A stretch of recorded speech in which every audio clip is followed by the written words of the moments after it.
What's up, Tutorinos? Welcome back to the Game Addicts Podcast, a show where we talk about the modern and retro video games that we play and collect. I am this podcast player one, Brando, and joining me here today is this podcast player two, Mike. Hello. And coming back to the show to round out the year is our podcast player three, Tyler. Thanks for having me again, guys. Absolutely. It's been a little bit over 10 episodes this time.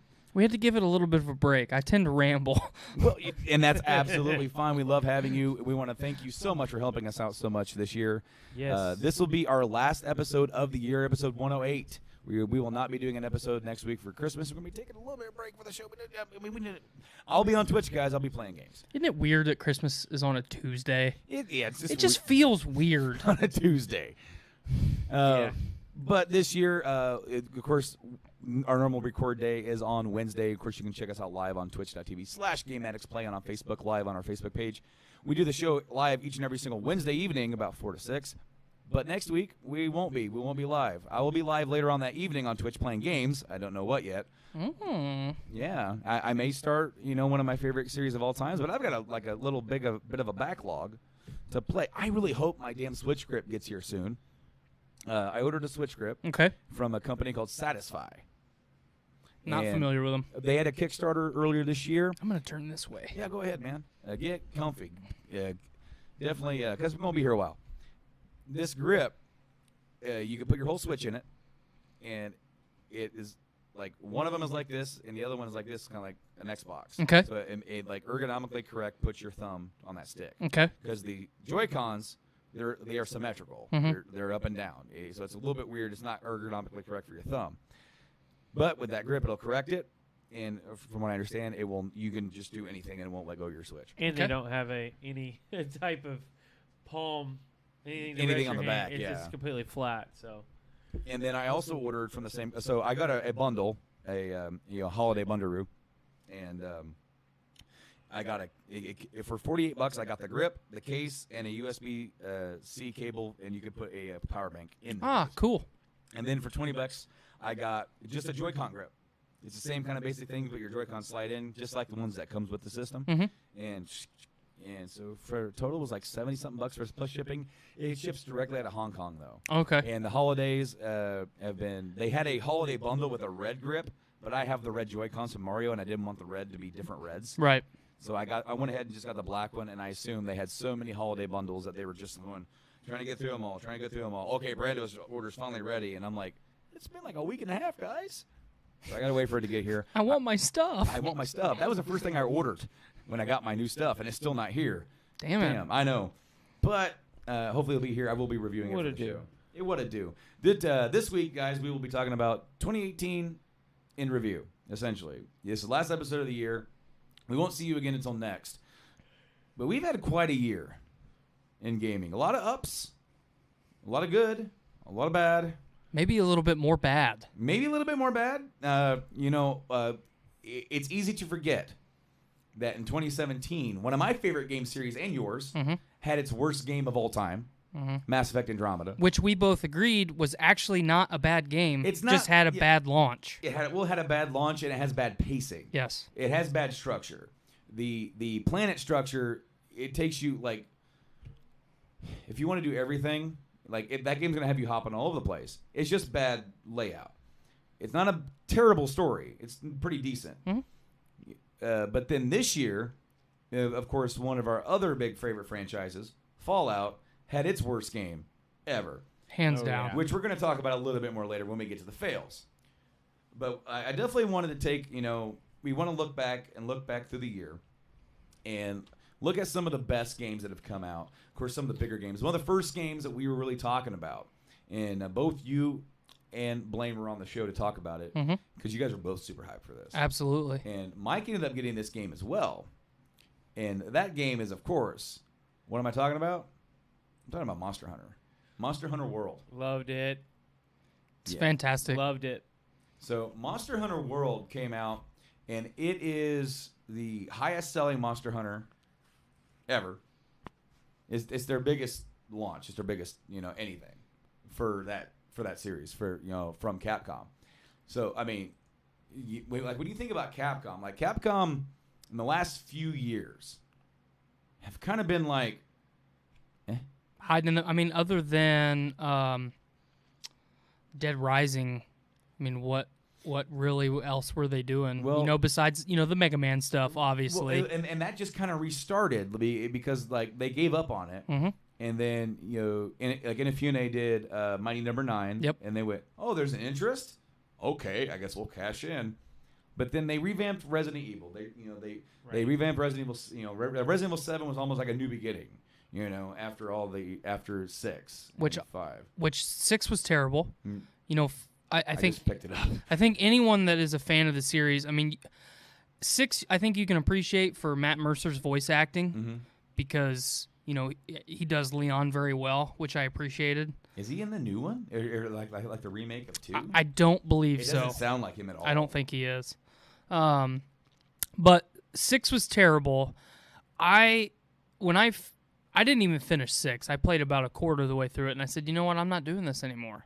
The last Resident Evil game before that I played was Raccoon City. No, Operation Raccoon City. Operation Raccoon City, and I made the most out of that just because it was a Resident Evil game. Mm-hmm. But going into 7, I'll be the first to admit I was super. I was looking through blinders. I was ultra critical. I was prepared to overanalyze and basically shit on it. Yeah. Because it's an entirely first-person Resident Evil, and that's not, get off my lawn. That's not Resident Evil. And right. I loved it. I loved it from the moment I started playing until I finished the story. I never went back and played the DLC, and I might pick that up eventually if I can get it for like $1 or something. But it was a finished game. It was a well-written and well-planned survival horror story, and I mean, standing ovation for Capcom to pay attention to the source material and at least give the fans 90% of what they want and maybe a little bit more of what they didn't expect. Yeah. Right. I liked how it brought in that fear back because that's something that they lost with 5. Absolutely. 4 kind of still had it because it wasn't so much of the jump scares. It was like when you're trying to clear out crowds, you turn around, there's this dude with a big those old the hatchets or a chainsaw, and it's like right behind you, and you're just like that kept you on your toes. 5, I didn't feel that. No, it was just action all the time. And I mean, they tried because it's the same type of game. It's not like it was completely different. But then 6 lost that completely. It was all action, just like you said. But this brought that whole what's behind this door. You're slowly See, I like the way that they had the opening of the doors where you didn't just open it and open. You could slowly move it, or you could slam it if you wanted to. See, I like that because I think that one of the scariest things for me in the new age, obviously for us when we played these games back in the day, was the loading screen door. Absolutely. Because you had the door and you're like, if you haven't played this game before, you're like, okay, what the fuck's behind this door? Like, what is behind this door? And this one, it brought that back where you could open and close, but I didn't feel they utilized it the way that they should have. It should have been like in this new Resident Evil 2 remake where I go to open that door. I can't see through that door, but I go to open it, and no matter what you do sometimes, something reaches to that door and grabs. That would scare the crap out of me. Or if you slam that door open, they come at you immediately. Right. Or you slowly open it, and you can kind of sneak into the room and maybe get a sneak kill. That would be really cool dynamic. They didn't introduce it, but in that one, it was just basically for noise. You couldn't sneak and kill any of those enemies. Right. in that one. But I feel like if they took that and added it to maybe, hey, we're gonna make a Resident, quote unquote, or possibly already started 3 Nemesis, yeah. Nemesis, Yeah, I saw that a couple weeks ago, and I was really excited for that. that would be awesome, especially introducing. Dang it, I forgot. Nemesis. Nemesis. Well, it's a tyrant. Mhm. Well, It's another tyrant because Mr. X is the tyrant in 2. Right. But just to have that experience where Nemesis comes after you, like, you sometimes you have to open that door. And the same way with this one, because when Mr. X is on you, he's Have on you seen the new video of him just stomping after Claire? Holy She's like crap. running through all these, like firing at liquors, and it's and looking at stuff, going through the menus, and you still hear like thud, thud, thud, Yep. thud, thud, thud. Yeah. We're talking about 2018 reflection right now. Yeah, and I can't wait for 19. quarter 1 2019. Oh, dude, it's such a good lineup. And we're all gonna be busy. We're not gonna have time to play all of it No. immediately, No. or the funds. Right. I mean, But like, we just totally got away. We just like because we're really talking about Monster Hunter. 'Cause Well, you but- guys played Monster Hunter. I didn't. we're talking about Capcom. So Yeah. And Capcom, I'm telling you, these last 2 years, they have turned Capcom around. well, if you think about Monster Hunter and the point that I was ultimately long-winded style trying to get to, Eh. so when Monster Hunter World was announced, all the Monster Hunter fans in North America specifically were super excited because we're kind of the land that time forgot Right. when it comes to Monster Hunter. Every Monster Hunter game, we've gotten either a watered-down version or a version that released long after what they received in Japan. So Monster Hunter World was released simultaneously worldwide, Right. which that is Capcom saying, hey, we have an audience in North America, in Europe, in the Asian market. All these people want to play this game. Let's give them the same game and see what happens. And then Monster Hunter World becomes the fastest selling game in Capcom history. Yeah. Now it is the highest grossing game in Capcom history. So Monster Hunter World in 2018 broke 2 of its developers' records. No one expected that. No. I think Capcom was kind of prepared for it because they knew what they had. Right. Because there's this niche market of fans.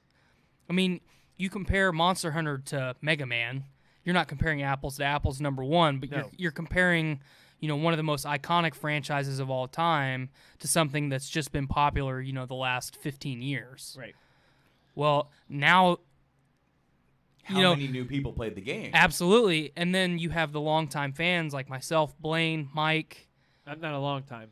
Well, longer than most people. Well, actually, the only one I've ever played is Freedom, Yeah. and I only played that briefly. That's longer than a lot of people, though, when Right. World dropped, is the point that I'm trying to make. Yeah, I mean, I just kind of picked it up because Blaine talked about it. I was like, all right, I'll pick it up because I picked up Final Fantasy World.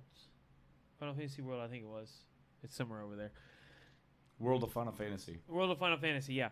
And I really enjoyed that game. And he's like, well, that's pretty much Monster Hunter. I was like, okay, well, I'll pick it up. And I played it. I was like, it's okay. I'm having a little difficulty with the controls. They didn't feel 100% there. And then Blaine bought 2 copies of Monster Hunter World. And he's like, hey, you wanna play this until she wants to play it? And I'm like, well, I mean, you're giving me a free game. Yeah, I'll play it. Right. So I started playing. I was like, shit.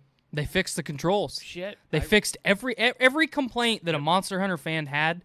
Capcom addressed it. Yep. And didn't just address it enough to kind of sweep it under the rug and just satiate fans. They made it better. They made it better than what we asked for. Yep. So It was a blast to play. And then Blaine's like, hey, I need that copy back the next day. So I just went and bought him a brand new copy. Because he gave me a brand new copy. Right. So I felt, I only played it like 4 hours total. But I was like, here's a brand new copy. Because But who would have expected Capcom to come out of the gate with something of that quality when we haven't really had anything the last couple years from them? right. Exactly. And that was the whole point of like the beginning part of the conversation is how much they have been really steering like the ship back Mm-hmm. towards kind of gaining back. Because I mean, this has been said on so many different podcasts, not just ours, but so many other different people have said this. Back in the day, we didn't have YouTube.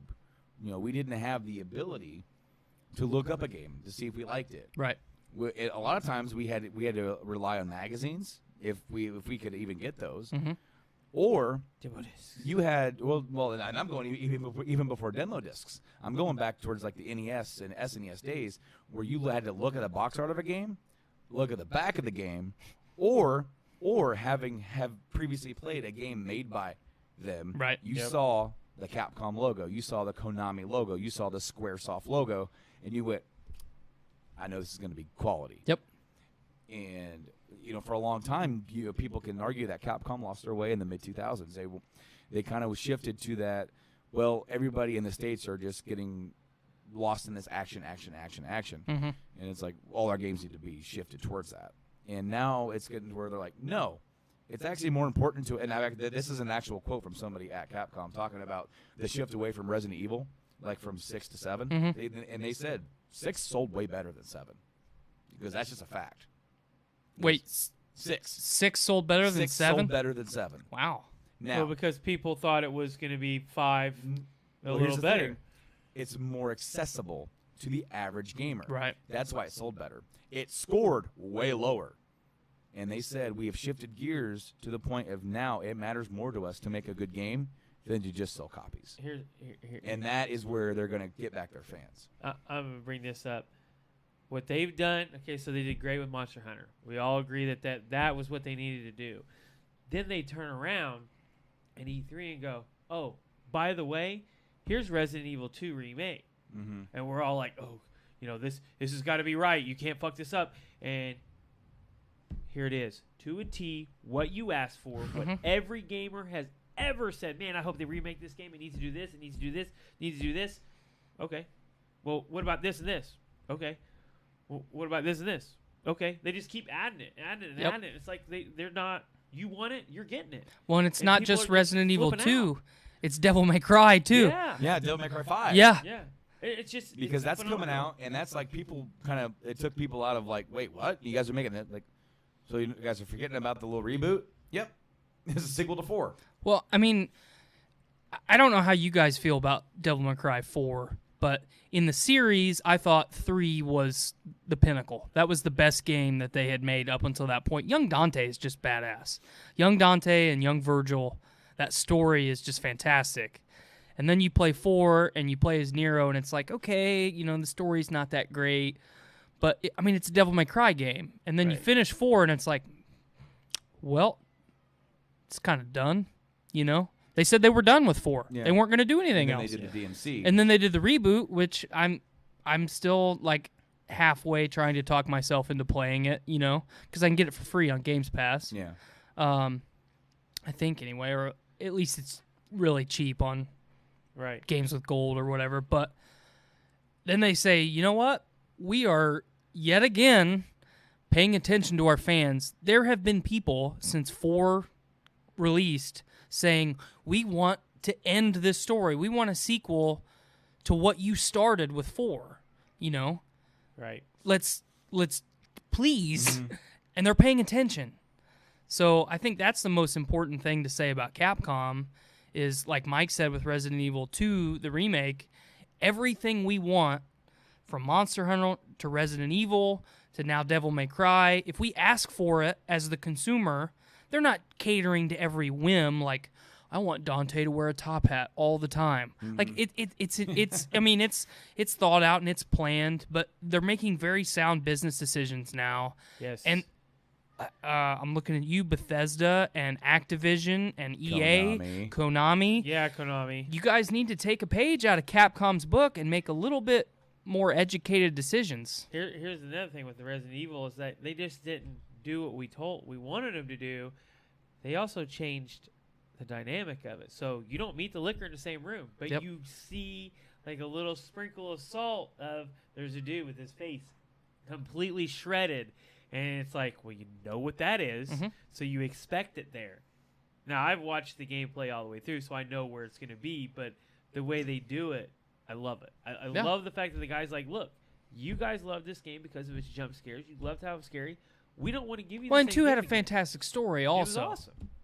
So And I'm super excited for it because it's going to be one of those games where we and him have decided that one of us is streaming one, the other one's streaming the other, and we're going through the story. yeah, Because Resident Evil 2 is one of my favorite games of that generation. absolutely. And it as a Capcom fan and a Dino Crisis fan, Oh yeah, it makes me really excited because with everything that Capcom's doing, there's a market for people that want Dino Crisis remastered. I would really like to see the second one come back and make a resurgence because it's a little bit more accessible of a game, but still having a good story and everything else. But yeah, Capcom in 2018, Capcom has done nothing but make me happy as a video game fan and hopeful, or not hopeful, just less cynical that not all developers are just shitheads that want to make money. Right. Now, there's been a lot of rumors. Blaine is like freaking out about Dino Crisis. Anyway, so there's been rumors upon rumors is that something's going down at Konami. They've been dropping hints. It's like dropping like Kanye wants to meet with Hideo Kojima. Well, I mean, but this is like going like it's not even Kojima involved. This is Right. like I'm trying to remember her name, Chris Zimmerman, the voice director, and meeting with Robert Atkins Downs, Masters, Right. Miller, not Master Miller, but not the original Master Miller, but Kaz, Yes. from Peace Walker and then from 5, and then also Jesus Christ. my voice is doubled for some reason. It didn't sound that way earlier. Picking up on the other mic. It might be. Yeah, when I'm talking, it's kind of coming in on his mic too. I might have to turn you guys down just a tad. I mean, you can turn me down just a tad. I'm a loud fella. Well, you see, now you two are on the same channel. Yeah. Yeah. Well, I can always turn them up via hardline. Mm-hmm. Turn us up so that your main level's down. But I turned we're you up. down a little bit. I'm gonna check it out. How's it look? I don't know. I'm gonna check it out. Anyways, yeah, something's brewing over there at Konami, and people were wondering if there was gonna be a Game Awards thing announcement. No, but like they were, Kaz was tweeting with, was tweeting with David Hayter, and it's like as he was in sort of in character tweet, it's like Snake, I've got a mission for you, and then Hayter replied, and people were like, "What are you guys up to?" Mm-hmm. Yeah. What you talking about? And so I can only imagine, like, if Konami were to make a new Metal Gear game, now, but bring back Hayter in, right? Mm-hmm. People are going to go, "I don't trust you. I don't trust you yet. Show me what you got." Right. Yeah. Well, and I think, you and I have talked in detail about how we felt about Hayter being removed from his role as Snake and Kiefer Sutherland coming in and taking his place. I really appreciated Kiefer Sutherland. I thought he did a really, really, really fantastic job. I thought he actually did good for when he actually spoke. But I think with that iconic of a character, I think you have to respect the source material, and you have to do the character and the franchise justice and let David Hayter continue to do it. Right. I think if I was Konami, I would remaster Snake Eater. That's where I would start. Because I think for me, I like the way he says that's where you should start because that's kind of where it all started. see what I did there? Blaine's giving you shit for how you pronounced Kiefer. It's Kiefer. Kiefer Sutherland. I've heard it pronounced both ways. I'm It's going to Kiefer. say it how I want to say. Blaine, shut up. Yeah, get out of here, Blaine. Anyway, I think if you're Konami, you remaster Snake Eater, and that's kind of your plunge back into Metal Gear. Because if you do it well, if Yeah. you do what Capcom has done with everything in 2018, you can show fans that, we understand that we stumbled. Right. Because a lot of Konami fans were just Hideo Kojima fans I mean, Yeah. there's a big That's portion. true. There's a big portion of that fan base that left with him, Oh, yeah. and then the ones that stayed and were hopeful got burnt out by Metal Gear Survive. And they're all sitting there going, the hell are you doing, Hito? What the hell are you doing? Yeah. No, So, Brandon. and then Konami shits out Metal Gear Survive. I don't really have a better Yeah, way to put shit it. out. You That's know. garbage. Maybe it was better than Fallout 76. I don't know. I've never played it. I just watched enough videos to know that I didn't want to play it. But I think that as a developer, you have to acknowledge that you turned your back on your fan base. Yeah, you have to. And right here is your gold standard of not catering to your fans, but listening to your audience. Capcom's done it. Konami needs to do it I mean, because there's no reason they shouldn't. and that's what you need to do. Like with Bethesda, I get what Bethesda's doing. They started the multiplayer with 4, and they're like, "Nah, we don't want to put it in 4." But then they're like, "Well, we've spent so much time on it. Let's go ahead and we'll release it as its own title." That's fine. You have no idea what you're doing when it comes to multiplayer. Nope. You're trying to make an online single player. So they tell me, "Yeah, Mr. Norris, you know that you can play this game by yourself?" No, you fucking can't. You drop a nuke. Dude, them Scorched Beasts are level 80. I'm 60. It takes me literally 500 rounds to kill one. Yeah. No. What do you want, Blaine? No, Blaine's trying to hijack the show. Blaine, you can't do that. Nobody really likes you. They only watch the show for Tyler. Kiefer. Anyway, moving on from Kiefer Sutherland. We need to let Brandon talk so he can see if he's doubled. Yes. Yeah, I've been trying to talk. But we. I'm sorry. we No, get no, the it's cool. banner back and forth. That's why I can only come back every 10 plus episodes. Now we're waiting on you. Do you have nothing to say? Did you just have an aneurysm? Well, no, it's like 30 seconds behind. So, like when I'm trying to hear it, I'm trying to hear myself, and I it's legitimately thought you had a stroke just now. I was like looking at us like, okay, so we're quiet here on purpose. I sound fine, Blaine, to me. Listen to this. It's going to be jarring because you're going to hear me talking, and it's not going to be what's coming out of there. Okay, It's really weird because I was looking at you while you were talking, listening to what you said like 20 seconds ago. It's okay. It's one of those things. Sometimes it do be like that. Right. Well, okay, so I can hear the echo. can you... I can hear an echo. It's slight. Is it probably from his mic? Probably? Yeah. Okay. We know it's not from this one because we use it all the time. Right. My mic's powerful. Is it powerful? All right. I mean, it's not a really big deal because I don't think it sounds that jarring. Okay. Okay. I mean, you can turn me down. I talk pretty loud. Yeah. So it's not doing it anymore. It's not. No, when you guys are going back and forth, I can't hear the echo anymore. But if it's just him by himself, yeah. Okay. okay, that's fair. It is what it is. I mean, it's nothing that's too bad. However, you were talking about like companies taking a risk. You were talking about like Bethesda taking a sort of a risk and changing the game a little bit for Fallout. There's another developer that took a risk, and that was Santa Monica, Mhm. Studio Santa Monica for PlayStation, and they took a risk by rebooting God of War this year. God of War came out and was a massive success for PlayStation. Game of the year. It won Game of the Year at the Game Awards. It won a lot of other Game of the Year awards as well. And to be honest with you, I was a little surprised by its win of Game of the Year. Yeah, I think a lot of us thought that Red Dead, being especially released so close to the holiday season, and how fantastic of a game that ended up being. Arthur Morgan, that's all I need to say. I mean, that in itself would have beat a lot of other games of past years out for Game of the Year. Best voice. He got best voice. Yeah, yep.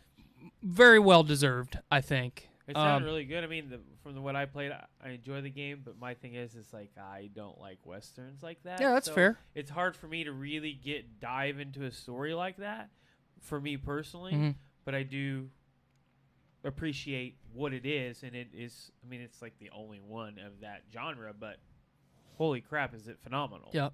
So, yeah, I totally expected Red Dead to beat God of War, but God of War earned its place. I Santa agree. Monica earned that award 100%. They brought it. They essentially did their best at merging God of War with Legend of Zelda. And a little bit of Last of Us. Sure, absolutely, with their storytelling. Zelda. The reason why I bring up Zelda is because of how God of War was previously laid out. You went through area to area, right? And it looked and felt a certain way. Yep. In this one, you kind of have like a big open area where you can go to different places, almost kind of like your temples. Right. And you go to do certain things, and it leads you back to one area for you to go and do other things. And of course, since this is set in a different, within the Norse mythology, you can actually use the fucking Bifrost and go to different planes. Yep. Does it actually do the Bifrost? It's a different setup than what you're thinking about. But it does do like because it's the Bifrost essentially is like the Rainbow Bridge. Yeah. Does it do the Rainbow Bridge? It doesn't have to do it exactly like yes. you do. It is So a the bridge. answer is yes. It is a bridge. It has to be a Rainbow But Bridge. like 'cause that's basically, Yeah. the building you're in is like static towards all the realms, and so is the bridge. Yeah. But you change the world around you, so you do end up going to like Helheim.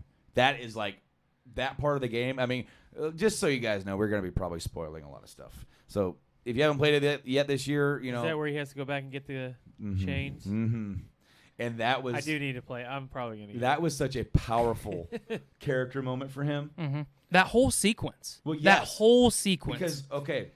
Because when he like realizes what he has to do, something that he finally tucked away, but never got rid of because it's a part of him. It's a part of who he is. Oh yeah. and then he wears the bandages all the time over those scars. Because he's ashamed of them. Yes. And then Well, he killed his wife And his kid. and his kid with those. I mean, that's I'm getting goosebumps thinking about this because it's you have to go back to your house. And instead of making you run all the way back there and get it, you just sit down in a boat and it slowly takes you there. You just ride. You just basically float down the river. And the camera pans to him and zooms around him, and there's Athena. It's like in the boat with him. It's like, oh, and there's that tie-in with the old games. Yeah. You're just like, they did something awesome with the storytelling. Another part of it is the story is going one way, and it's the character relations between Kratos and his son Atreus is one way until Kratos finally tells Atreus what he is. right. And then Atreus changes. It becomes cocky. He becomes like you hate this kid. Yeah. But he just found out he's a god. And he's like 10 years old. You're a Right. god, boy. So what is he what else? He's like I'm unstoppable. I'm a god. He needs to be humbled. And that whole part of that arc changes a little bit. And what the game still has with it, those big epic boss fights with big creatures that are like way bigger than him and they can stomp him with one paw. Yeah. Those are still in the game. Well, they're you much can't more take that away. It's a God of War game. I know, but that's what I love about it is that Did they have at least one fight with a Titan? With a Titan? With a Titan. Not with a Titan. well, With a giant. Like one of the actual Jotunheim giants. it's different because you're in the Norse mythology and you're dealing exclusively. The only tie back to the old stuff is him, Athena, and then the blades. Okay. and Zeus. And in Helheim, he does You see a vision of him fighting Zeus. he has to relive it. And then I was Atreus, gonna say he killed Zeus. Mhm. So it kind of just does like that little scene. and where then he's- Atreus hears and sees it. Take it back But to when he flame. that just that whole sequence is so powerful because you see Athena and the way that the visuals are, the way that the story's going, is it Kratos actually seeing? Is Athena's spirit actually there, or is it just him kind of reflecting on that boat ride? Knowing that he's going back, and when she said, "You'll never escape these chains," Mhm. and he has, I'm getting goosebumps. thinking But about yeah, and I am too. But so that whole sequence, you don't know if that's real. They end up in Helheim more than once, and there's a sequence where Kratos, because in Helheim, you have to relive mistakes. You have to Right. you have to view mistakes that you've made throughout your life over and over and over again. Kratos sees him fighting Zeus, his father, but you don't know if Atreus can see it or not. The way that it's shot, the way that it's told, the way the dialogue is, you don't know if Atreus can see it. And then maybe an hour later, they talk about it, or, it's a little bit longer than an hour. It's a couple hours. But later on in the game, it's brought up again, and fucking Atreus saw it. So it's just powerful stuff. The whole game, I mean, it is in your face from the moment you start till you shut it off. He gets to see his own father's mistakes, to know that his father, who he sees as this big, unstoppable, powerful beast, is not infallible to mistake. Mm-hmm. And it humanizes him for his father. And he's like, okay, then, he's been so tough on me, and I've been like, I'll never be able to live up to him. But he made mistakes too. Mm-hmm. So it's a really cool dynamic, and really, I think I appreciate it more so because I have a kid. Absolutely. Even though he's not at that age, but it's that bond that you can appreciate. Mm-hmm. Right. And it is also very telling, and we mentioned this here on the show before, how Shuhei Yoshida tried the game out a few months before launch, and it was not up to par. Right. It was unplayable. In fact, he was like, "My God, what have we done?" You monsters. But they did it. They did it through hard work and determination. Corey Barlog, from the launch of the game, pretty much up until now, he's released a lot of interviews. He's had a lot of one-on-ones with a lot of people, and he's talked about the trials and tribulations. And, him coming back to Santa Monica was kind of like the prodigal son returns anyway. Right. He's got a really interesting story. And then one of the interviews that I watched, he talked about how every game development that he's ever been a part of, it was in line. Like, you're going to work on this after they get done with this, and then someone's going to work on their part after you get done with your part. And through the development of God of War, it was literally every area, every department working on stuff at the same exact time. And then them having to make it work. Yeah, and they really struggled with the over-the-shoulder perspective, that fixed camera perspective. Right. They really struggled with that. He said that was, when they set out to do it, there was a lot of people in their development team that said it's impossible. We can't do it. No one can do it. No one has done it right. And they did it. They just did it through working really, really hard. What did he say before that the game was literally unplayable 2 months prior to launch? Yeah. Mm-hmm. It was the last 2 months where they got it working. Yeah, prior to Gold. Gold. Well, and Gold was not too long before launch. Mm-hmm. Like they struggled to get that game out and to get that game up to par. That is why when Corey got the reviews back, he broke down into tears. Yep.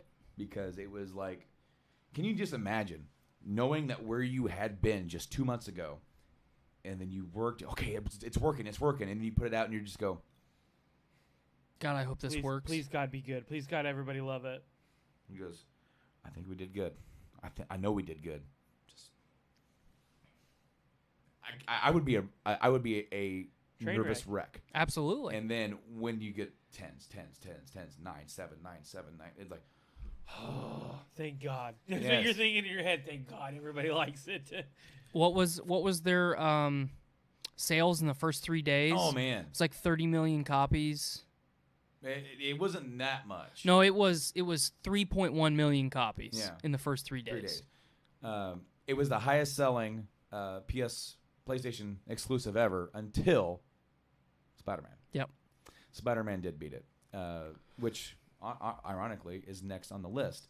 But just to close out on God of War, it's not easy to redefine a game. No, absolutely not. It's not. I mean, as much as this still is God of War, it's a different experience. 100%.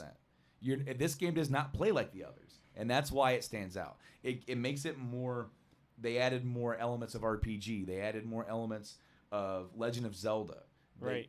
But the core of God of War, what it is, the big epic moments and the big soundtrack, those are still there. Mhm. I remember watching you play and that snake moved, and I was like, Oh, the one from like the big serpent. Jormungandr, yeah, I was Yeah. like, tell me you fight the him. world serpent. No, Tell me you fight him, but you don't.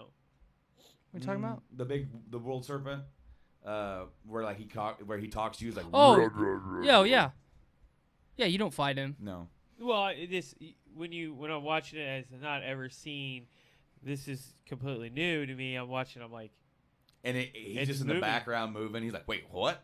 yeah, it's just like in the background, it's moving a little bit. I'm like, wait, you're gonna have to fight him, aren't you? Like you're gonna have that. Usually that's what happens. You're I gonna have to hadn't fight yet that beat guy. the game. Okay. So I couldn't say yes or no. I'm like, so far we're cool. Yeah. But it's neat because when you're cruising around in the boat and stuff on the lake, he'll occasionally just randomly talk. There's a little bit of banter there. And like Kratos can't understand him. Yeah, Kratos can't read and he can't understand any of Jormungandr's language. But the boy can. Yeah. Read it, boy. And then Oh, that's what you were doing before, where you were learning bits and pieces of the language. what does it say, boy? Yeah. Yeah. Okay. And then that was the whole at the Game Awards. Yep. And the winner is Read it, boy. And then everybody lost their minds. Yep. As I smack my mic. Awesome game. Totally worth the pickup. It was on sale. It is on sale. It is 100%. This is a must play for any PlayStation 4 owner. I would buy a PlayStation for that if I didn't own one. I bought a PlayStation for it. You bought the God of War. Yeah, I you did. did. I'm still really jealous of that. I absolutely love it. And you know what? I bought it because I just needed a new PlayStation. Not because I wanted it, because I was very like, I don't know. I've never loved God of War, even through the other ones. I've enjoyed them, but I've never loved it. They were never like this. No, this made me love it. Yep. And this next game, which I already said what it was, redefined what games can be for this character. Spider-Man. Marvel Spider-Man on PS4. I like the way you immediately look at me. Well, because he hasn't played it. I haven't know he played it hasn't. yet. He's going to play for over Christmas. That's Do you have it? a Christmas gift. I know I'm getting it. Oh, okay. Because I was like, take it. I will have in a couple days. I'll have it. I was So gonna say take it if you don't have it. What's Take really cool, you guys both played Monster Hunter. I didn't. Me and you played God of War. he didn't. He didn't. Me and him played Spider-Man. And we're about to gush on Spider-Man. I am ready. I and- got my popcorn. And I will honestly, for big stuff, I'm not going to spoil them just for you, because Appreciate I that. want you to experience it. I spoiled something for Jeremiah. I'm so sorry, Jeremiah. Are you really You though? beat the game? When I told him. Oh, about, before he beat the game. yeah, he was like right at the end. And I was Have like, you guys played through the DLC yet? I have not. I haven't either. Okay. I have not. But I mean, I know there's a big uproar right now over there not having the Sam Raimi era costume, which I really don't care. They give you enough costumes. Yeah, I don't. Yeah. There's a ton of great costumes under. What I also like is that the costume he wears in the game is not the costume he starts with. Right. He starts with his regular old school suit, and then he ends up getting this new suit and making it as like an upgrade. I'm sorry, but I couldn't break myself from not wearing the old suit Old because suit? it was just. I actually like the new suit. I thought it was pretty It cool. was Spider-Man, like I couldn't get rid of it. I was like, it's perfect.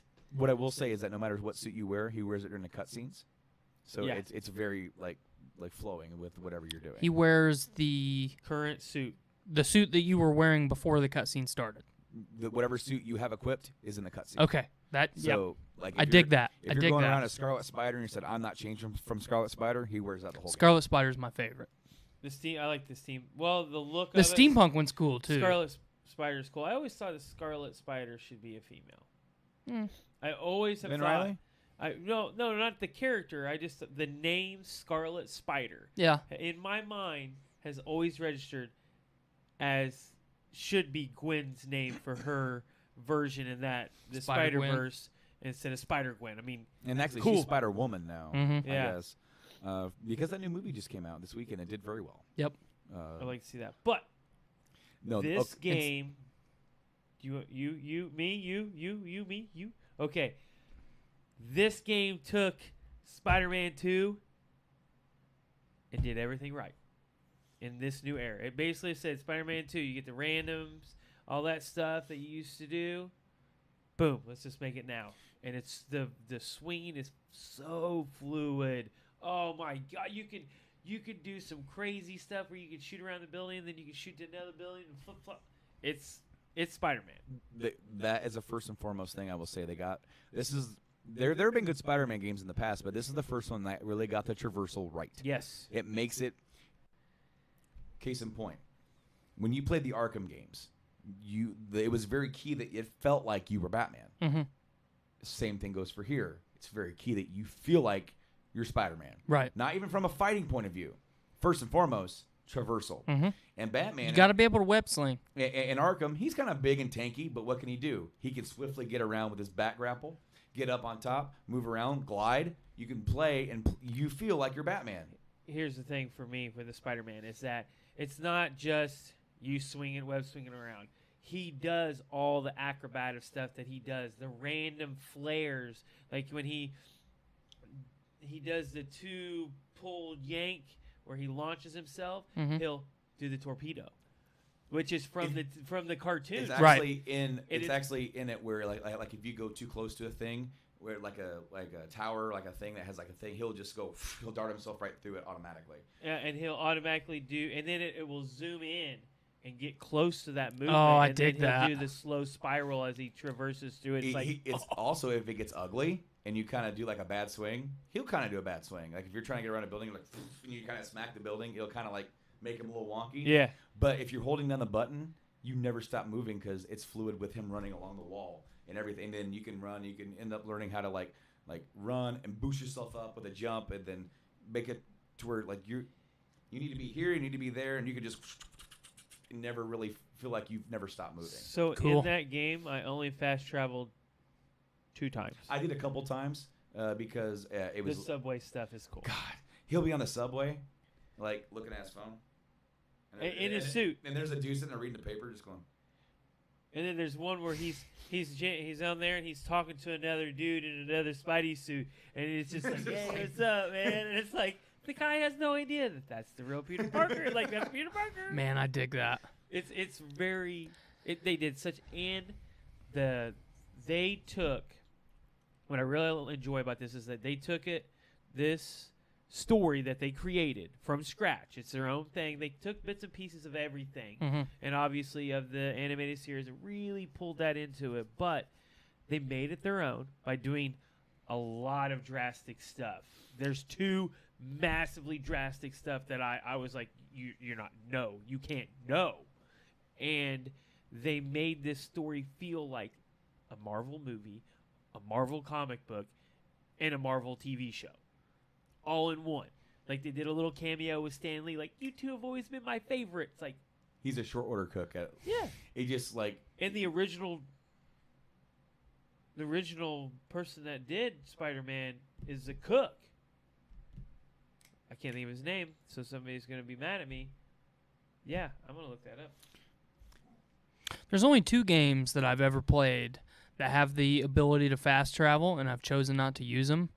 And the first one was The Witcher 3, because that environment was so beautiful. The second one was Red Dead Redemption 2. I did not, the entire 60 hours that I played that game, I didn't fast travel once.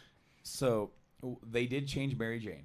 She's not a model or an actress. Oh, I remember you telling me that. She's a reporter, kind of like Lois Lane. So it changes her dynamic. She kind of gets herself in trouble. There's also moments where, this isn't really a spoiler, you play as Mary Jane, and it's stealthy because she can't fight. Right. But it changes. There's also the mini games where you're doing puzzles.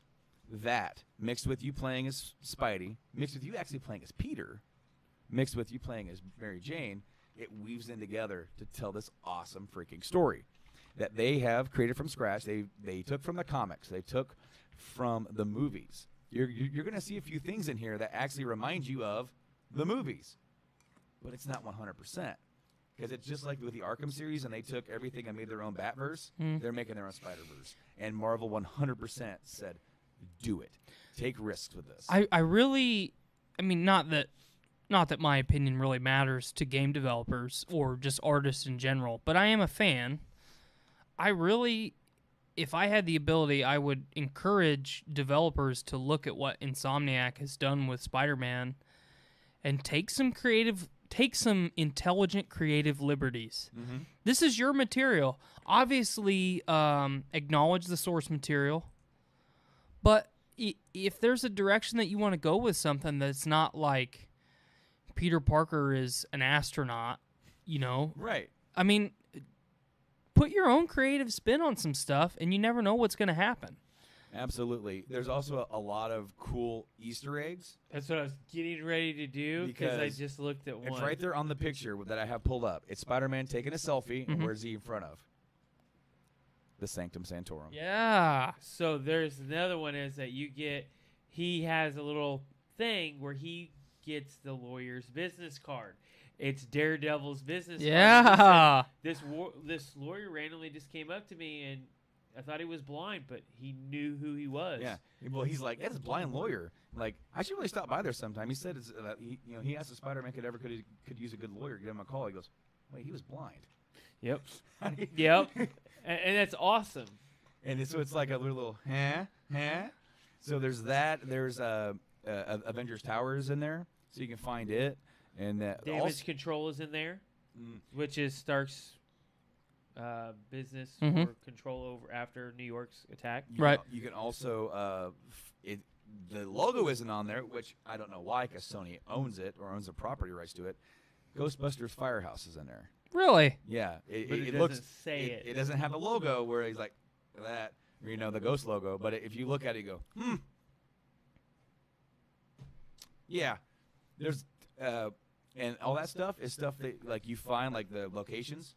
You just have to find them, and you just go around, and it doesn't tell you, hey, you're here.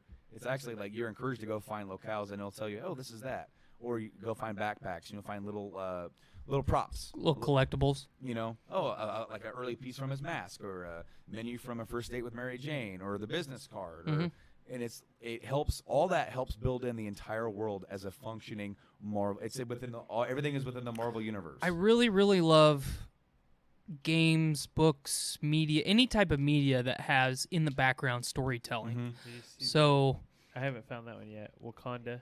I have found the Wakanda Embassy. Yeah. Dragon Age, the banter that they did in Inquisition. Yep.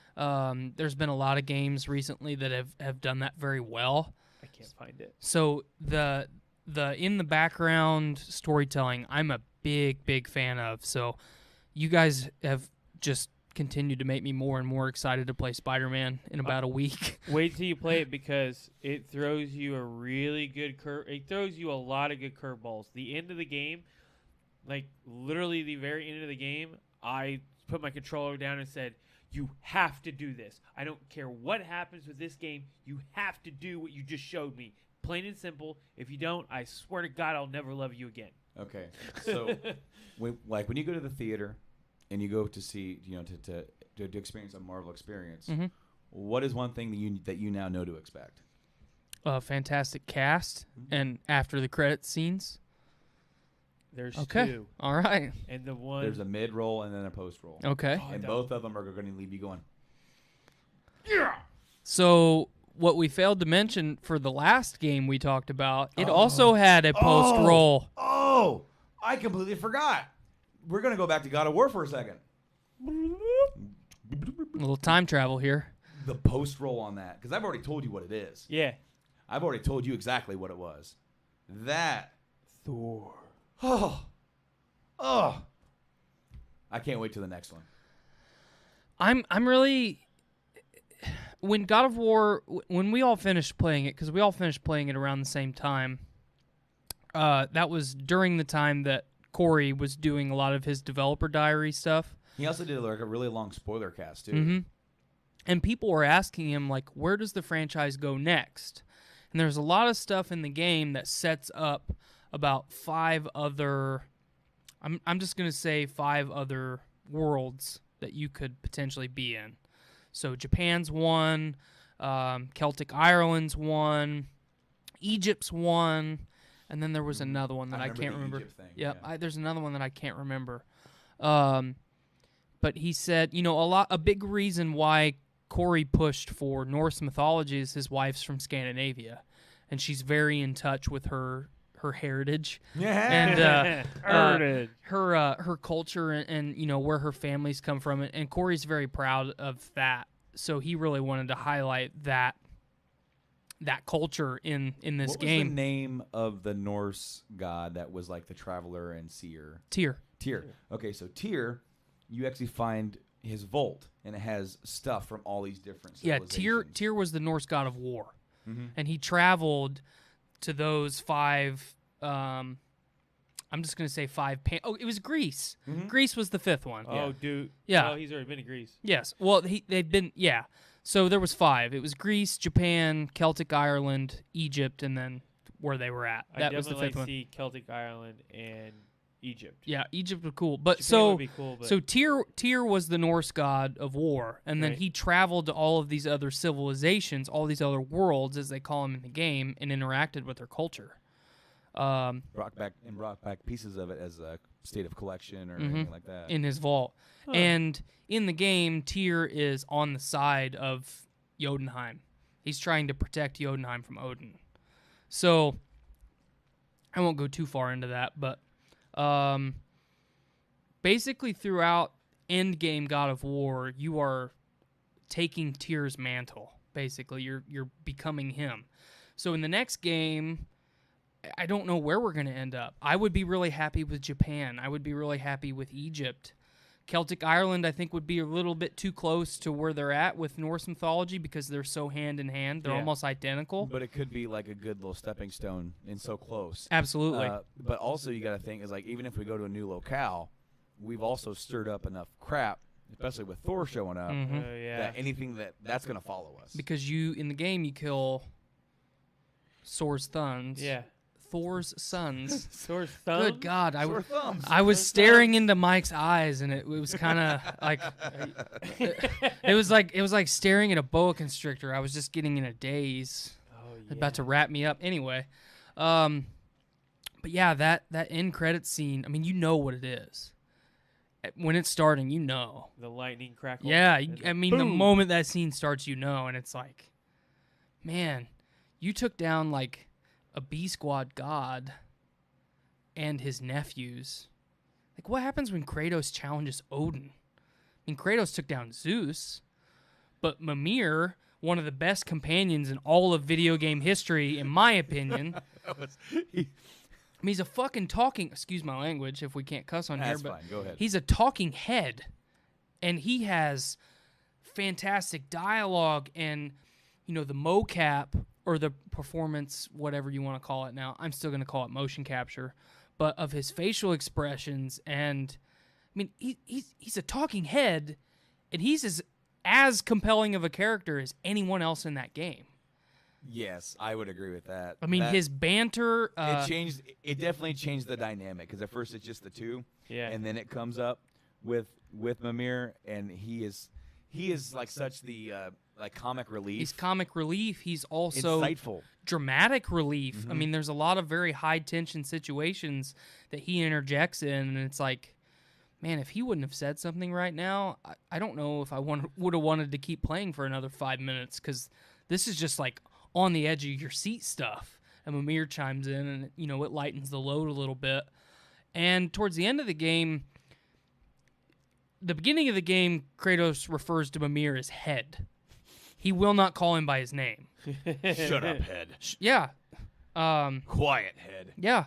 I mean, that's what it is throughout. And then towards the end of the game, as Kratos softens a little bit and his bond with his son becomes what it is, he's also bonding with Mimir. Towards the end of the game, he's looking at Mimir as more than just a sentient head. I Right. feel like, anyway. But yeah, I definitely, As an actual companion. as an actual companion, as a friend almost, some would say. Huh. if he could have a friend. If Kratos could have friends, I think Mimir would be one. Because Mimir also, Kratos saved him from his torment, I mean, yeah, he's a head, and he's dead, and I didn't mean to make that rhyme, but it did. He did. Mimir, I think, through spending time with Atreus and Kratos, they're their own little family unit now at that point. It's like Uncle Mimir is, hanging out on Kratos' belt. So I didn't want to get too far back into God of War, but that after credit scene is too important not to bring up. It's true. So as we before we switch over, I just want to say Spider-Man is doing tremendously well as a PlayStation exclusive. Mm-hmm. Yes. And is now one of the highest selling, if not the highest selling PlayStation exclusive of all time. So before we go away from Spider-Man real quick, I want to ask the question, if you are a developer in, modern gaming right now, looking at what Capcom's done, looking at what Sony has done with their first-party exclusives, and their single-player experiences, how can you in good conscience ignore it? You can't. Yeah. Well, unless you're EA. Some of the biggest games this year have been single-player narratives. Mm-hmm. And they are selling like hotcakes. Yeah. Remember, but, as No. 2 years ago, EA, No. single-player games are dead. It's all about multiplayer. Let me tell you what, buddy. I've really loved the banter from Sony the last couple months, highlighting their single-player experiences and their first-party exclusives. Yep. I saw a tweet from Sony the other day that said, this is what our fans want. And until they don't want it anymore, we're going to keep giving it to them. So You can't argue with their And year. that's no, what you have to do. can't. Sony won the year, in my opinion, hands down. We're gonna get there towards Yeah, the we'll end get when there. we start grading, but I'd be hard pressed to disagree with you. The other side, Xbox. Last couple games have been PlayStation exclusive. This is Xbox exclusive, and I definitely wanted to highlight it. I definitely wanted to bring it up. Forza Horizon 4. I'm not a racing guy. I think that's no secret. I have not been a racing guy. Were you ever a racing gay? I played a lot of Need for Speed back in the Yeah, original yeah, you PlayStation. did. Need for Speed. Throw some spoilers on stuff Exactly. and some spinners. But I had those spinners. I kind of got out of it getting into the PS2 era. I played some on the PS2. Never really played much after that. And through the magic of Xbox Game Pass, Mm-hmm. Forza Horizon 4 was day one release. Right. I downloaded it that weekend and played it. And I love it. Mm-hmm. It's great. It's fantastic. It is absolutely it was shocking to me, how much I'm like, this reminds me of the old school Need for Speed, Mm-hmm. but with the amount of fun that I'm having, it definitely is new school.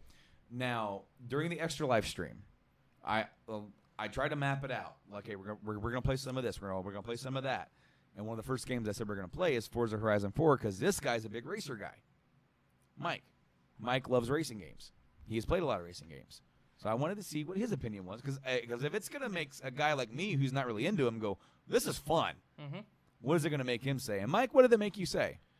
Well, he never got the controller. I never played during that session. Never even touched it. I just went.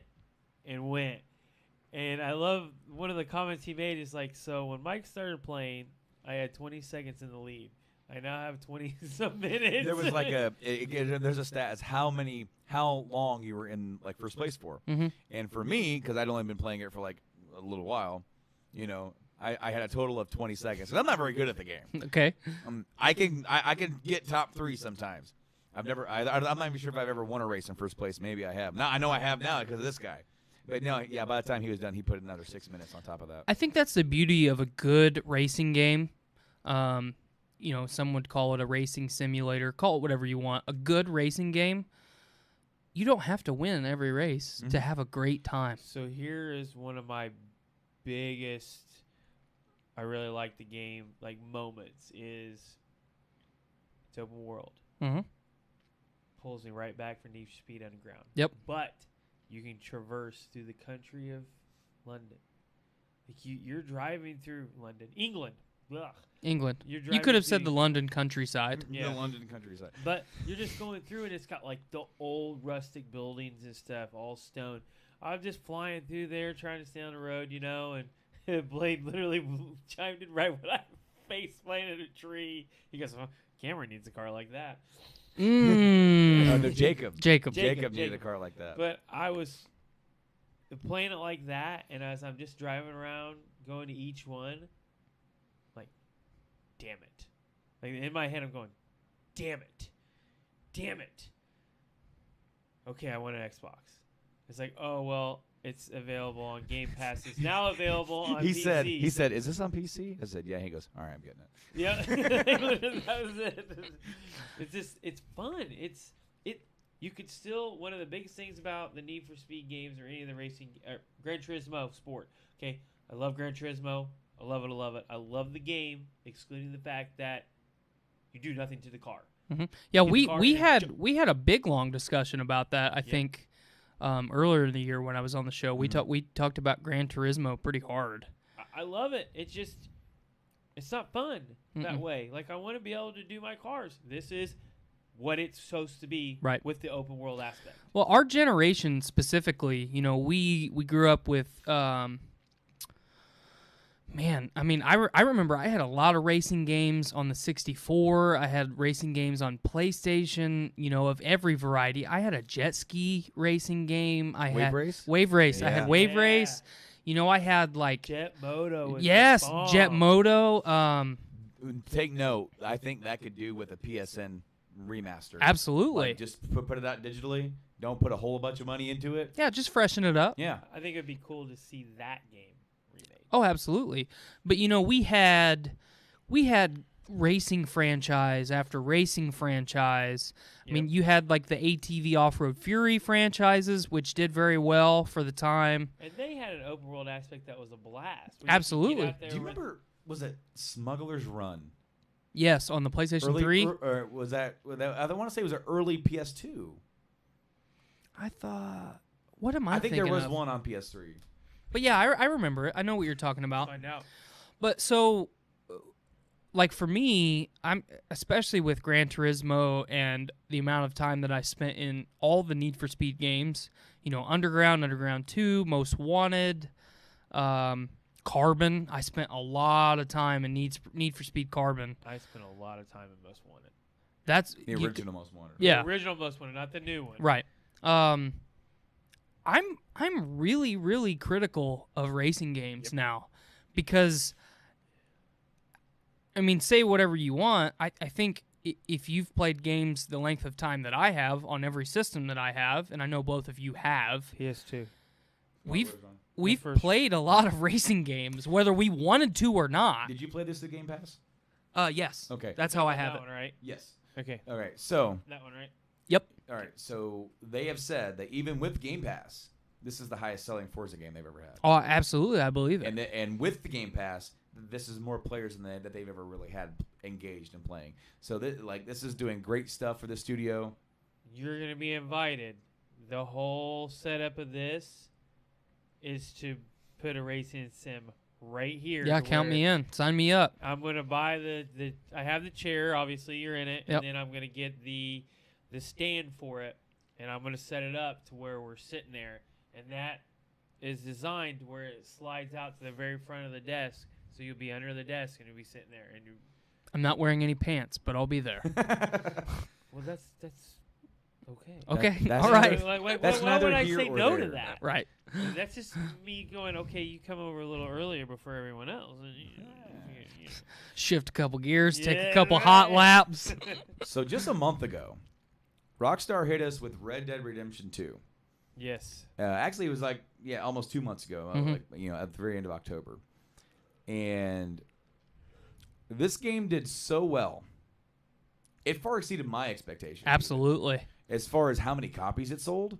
Okay, so I picked up the original Red Dead Redemption, I would say a little bit later than I was going to.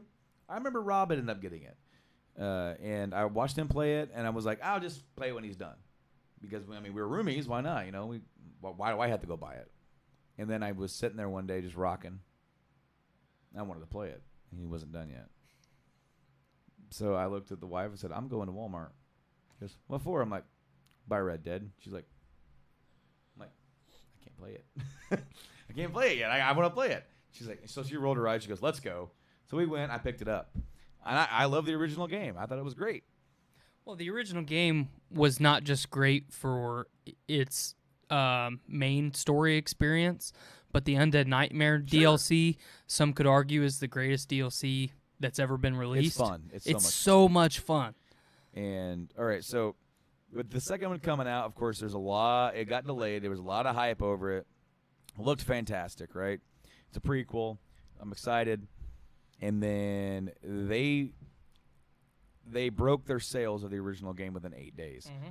that the original game sold 15 million copies in 8 years, and Red Dead Redemption 2 sold like 17 million copies in 8 days. 8 days. 8 It's awesome. freaking days. And there's nary a bad review for this other than the review bombs. Now, do I They're think literally just people doing it to be sure. People Now- being assholes to be assholes. I have actually seen almost every single bad review, and I read a bad review, and the dude really shat on it and was really he brought up a few valid points because I do think that the controls for the game aren't exactly perfect. But that's a Rockstar game. I have Right. never played a Rockstar game that has any controls that are better than Red Dead 2. Right. I mean, that's their control scheme. They're all clunky and hard to use. When they work right, they're great, and then you're gonna have issues where the dude just all of a sudden is jumping over your cover, like, what are you doing? Or you're accidentally shooting people in the face. Yeah, that thing. I mean, it happens. But they did something with this game, and some people say that they overshot it, that they just put too much. I was talking to a coworker, and he said there's just too much maintenance. He goes, I like the game, it's a good game, but I shouldn't have to go brush my horse or take a bath. I'm like, you don't have to. I'm like, but to me, that's part of the immersion. Yeah, it's all immersion. And I really, dug that. I dug every single night when I would get done playing.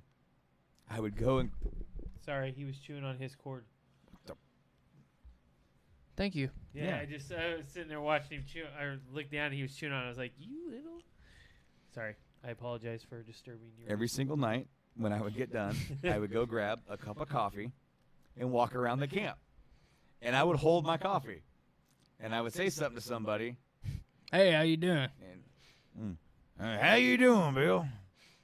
And then sometimes there might be a little bit thing if you had done something with that character that adds just a little bit. And after he's done, I walk away. Because you can get like 3 or 4 sips out of your coffee before he tosses it. And I walk over to somebody else. I might sit down at the fire. And just sit there and sip on the coffee. I did that with the stew. Stew. I would get a plate of stew and then just wander around the camp. How you doing? Have you seen Easy any girl. of the videos of Sounds Like Pizza on YouTube? Yes. That he just uploaded a new one last night. I haven't seen it. Awesome. Oh my gosh, he is he cracks me up. He sounds just like him. It's I great. done shot me in the face with a carbine. I done been lassoed. Easy girl. Easy, girl, easy. Lenny. Is that you, Lenny? Lenny! So what I will say is Hi, that Patty. I really feel like the Rockstar as general, between the Grand Thefts, between everything, this is the best story that they've ever told. Absolutely. It had me so engaged. It's a long story.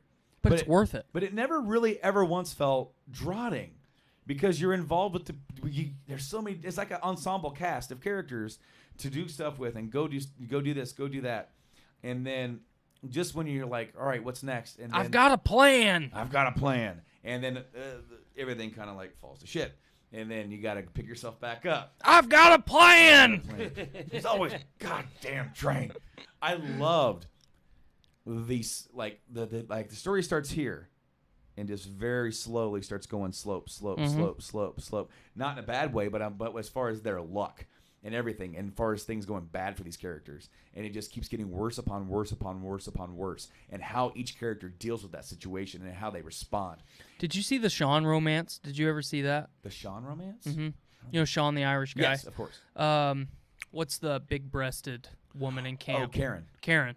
Him and her get it on at one point. Do they? Look it up on YouTube. I'll You have to can look that up. like the guy that I watched recording it. He like walked up to the edge of their tent and then listened to the whole thing, the whole exchange, and then Sean stands up, puts his clothes back on, and goes to open the tent, and he goes, "I can't do an Irish accent, but it's like, what the hell are you doing there, you creepy bastard?" And then Karen starts, ribbing him, but apparently, like, that's just a fragment. Like, there's a whole Sean and Karen romance. That's awesome. But like, just the camp sequence, like, when I started playing it and I got that tutorial area is a little rough. It is a long. little bit rough and it's long. But the whole camp system, I was like, wait a minute, I can't fast travel? Like, until I upgrade this thing? Like, that's kind of weird. I mean, it's a Rockstar game, so I get it, but I like convenience. I like to be able to fast travel. Wait, I actually have to go up and talk to these people? Like, and then just the more I was immersed, the more I engaged myself in it. I mean, I did the same stuff that Brandon did with the coffee. I mean, it was little stuff too. Like, there would be times that I would get on and I would say, okay, I'm only going to play for 30 minutes because I've got something to go do. And I would chop wood for 30 minutes.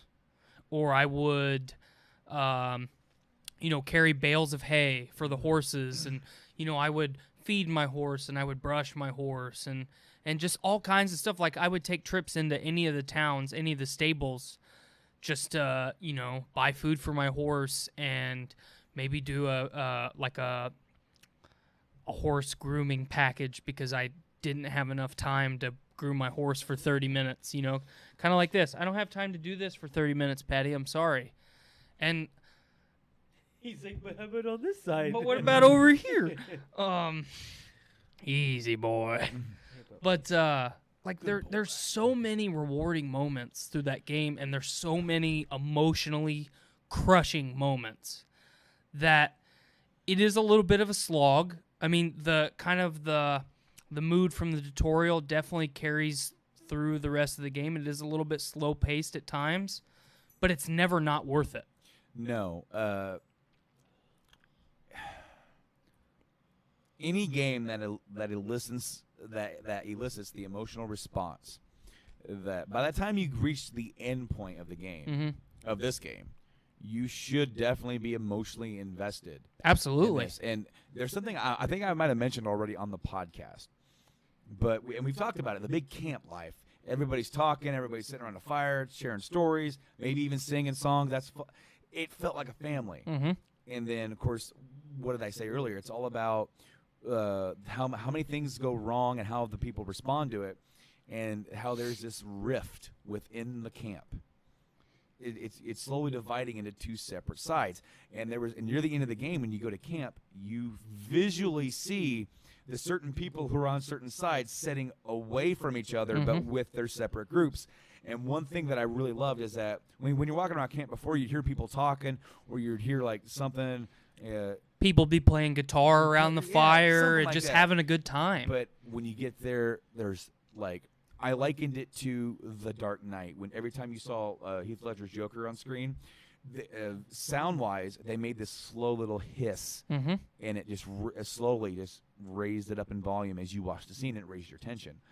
They do that for the camp scenes because you're walking around and you hear this dum, dum, dum, dum, dum, and you're like, and it just like sets the tone for what this is right here. You're walking around and you're like, I'm going to go shave, so you're like, wow. And then you notice it, the rift, and John and Charles and Sadie are sitting over here. Bill, Javier, Mike are sitting over there. You're like, oh crap. God, I mean, I'm glad that you brought up Micah, and I'm going to do my best not to ramble here, but douchebag. He is one of the greatest.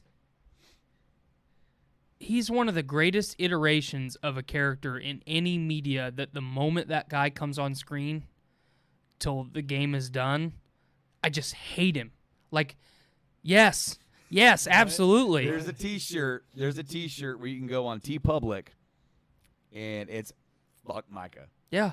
And like that guy is just a douchebag. Yeah. The whole, and it's Arthur is what you make Arthur. He's either an outlaw or he's a hero.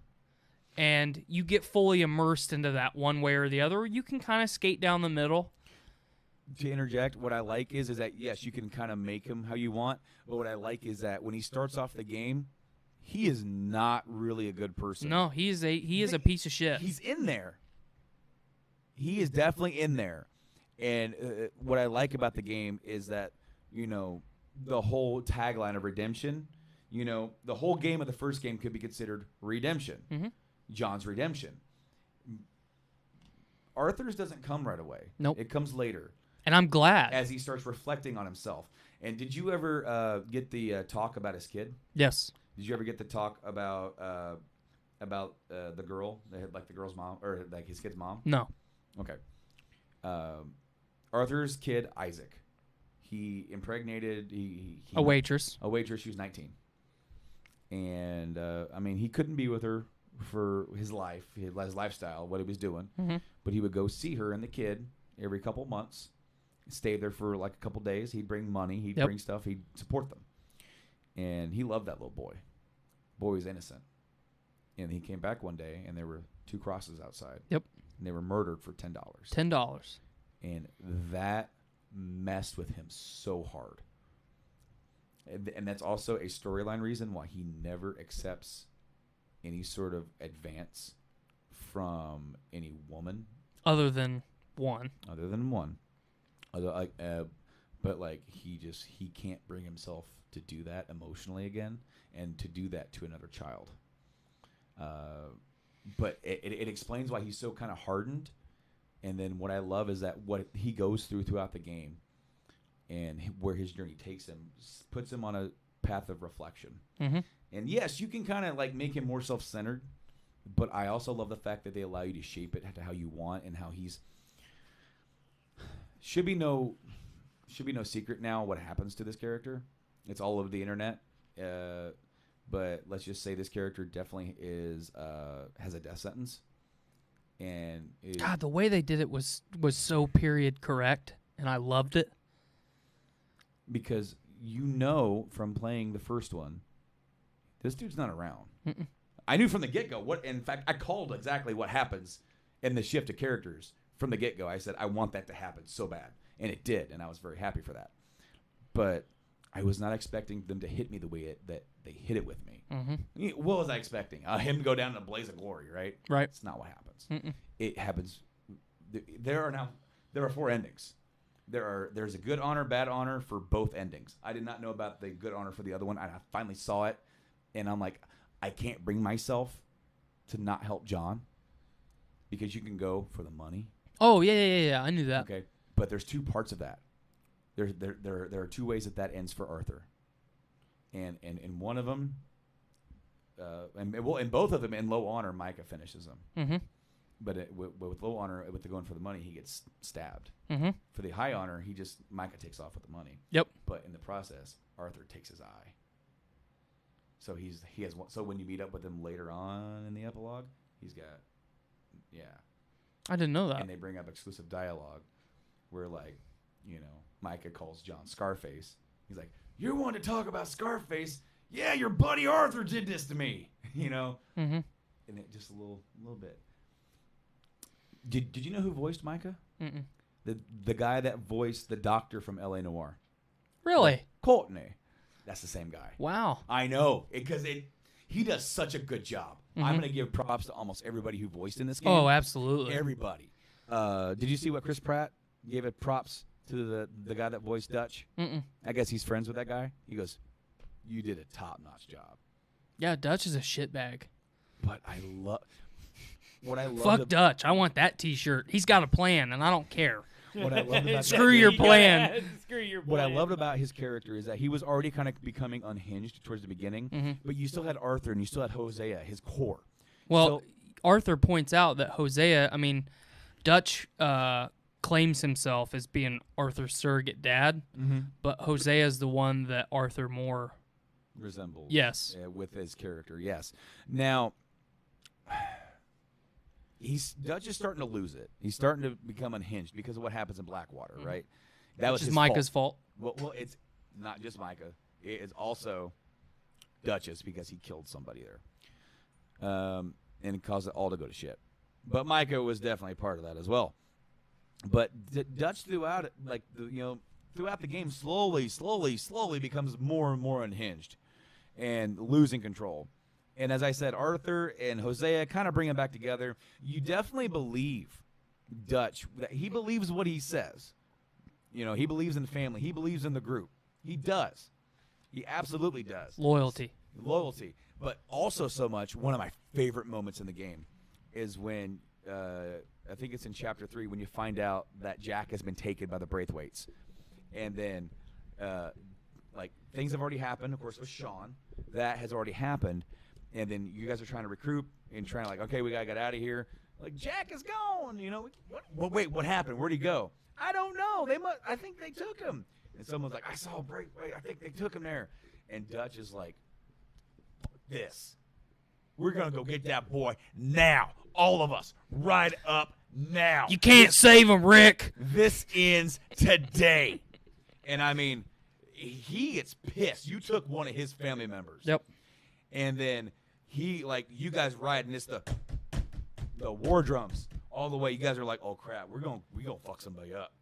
And then you guys get to this big plantation house, and the whole group, just like Magnificent Seven, walking up, and the whole group, your guns are drawn. I'm like, oh, here we go. And then especially the place that you're at in the story at that moment, you've been waiting for an exchange like that for a long time. Right. And here's Dutch, ever the gentleman, ever the politician when it comes to dealing with people. Says, you inbred sons of bitches, get out here. And he is ready to go. And go, you most certainly do. It is awesome. That whole segment is awesome because then how you all walked in, like, you know, war drums a beating, you leave with that house burning down. Mm-hmm. It's like, it's very cinematic. You drag the matriarch of that family out of the house by her hair. Killing her sons along the way. Yep. And then she runs back into the burning plantation house. Runs into the fire and just burns alive. And you still don't find Jack. Jack has been taken by a really well-to-do man. A really shithead man. in Saint Denis. You talk about a good villain. I mean, yes, hands down. But like slowly but surely, especially with the loss of Hosea, that hits Dutch hard. Mm-hmm.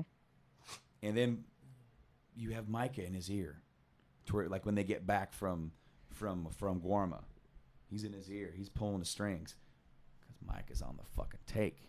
Mm-hmm. And here's Arthur. He's been kind of doubting him more and more and more and more. And Mike is putting in his head, I think Arthur's on the take. He's putting in his head, Arthur's turned on him. Well, I think part of the reason that Arthur is, like, the way that they wrote it, I think Arthur is starting to doubt Dutch more just for the simple fact that he's starting to replace Micah with him. Mm-hmm. I mean, he's starting to heed Micah's counsel when Arthur has had Dutch's back pretty much since the beginning. Yeah. Even before there's a rift between Dutch and Arthur, Dutch is already taking Micah's advice over Arthur's. Yeah. And it's like, hey, man, what? I mean, this dude's had your back for how many years? Who the fuck's this guy? And then you have the whole, like, John's like, man, I think you walked down on me. He could have done something. And then he does that to Arthur. And then he does it to John again. Mm-hmm. And then he won't go save Abigail. So you do with Sadie, just the two of you. Mm-hmm. And then this game did a lot of, like, heart pulling. And when you're riding back to camp for that final showdown and it's playing that song and there's all those, like, voices and thoughts of reflection coming towards him, like, this is it. I got to stand up for what's right now. Mm-hmm. If I don't do it now, then when would you ever do it? I knew in my heart, like, this is it. This is the last ride. And at that point, it got me. Mm-hmm. Like, as if it already hadn't, but it became more real. Absolutely. You know, and I got teary-eyed. Well, before I did the last ride, one of the, I think it's underappreciated, but I think one of the most powerful ways that I've ever had storytelling in a video game expressed to me is through Arthur's journal. Yes. I spent 38 minutes reading his journal before the last ride. And then in the epilogue, when you're playing as John Marston, I spent another 38 minutes, and I read it from the beginning. And when I was reading it the first time, obviously in my mind I'm reading it as Arthur reflecting on the things that he had written.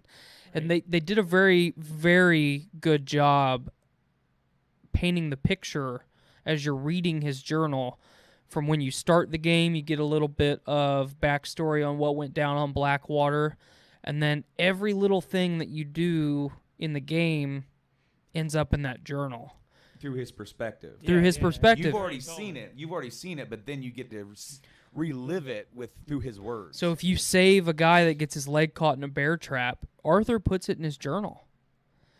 Or he draws something that was unique to him, like a mountain vista or herbs that when he you found encounter new animals. Yep. And, yeah. I mean, he draws all that stuff, and it was incredibly powerful. And then in the epilogue, I thought, you know what?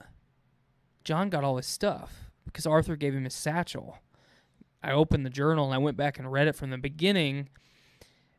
And in my mind, I was reading it from John's perspective because that's stuff that he's never seen before because he's reading it from Arthur's perspective. So it's like Inception, Right. I'm reading it from John's perspective. John's reading it from Arthur's perspective. And it was even that much more powerful because in the epilogue, John points out more than once that I am here because of Arthur. Arthur was my friend. And it's so important because at the beginning of the game, there's not a rift between Arthur and Dutch. At the end of the game, there's a rift between Arthur and Dutch. At the beginning of the game, there's a rift between John and Arthur because John abandoned them. Yeah. Mm-hmm. He abandoned his kid. Yep. And think about that from Arthur's point of view. He lost the boy. Yep. And in Arthur's journal, he points out that if he was a smart man, he would have accepted Abigail's advances. He writes that in the journal. Mm-hmm. I should have, basically accepted that woman. Because that could have had a family. Yep. And, there's no one like Abigail. That's how he writes it. She's one of a kind woman. And when John leaves, he kind of takes the spot of, like, looking after Jack. And Jack really, like, looks up to Arthur. And that's also another point that I've discovered. When you look at Jack's characterization in the first game and how he speaks, he sounds more like Arthur. Mm-hmm.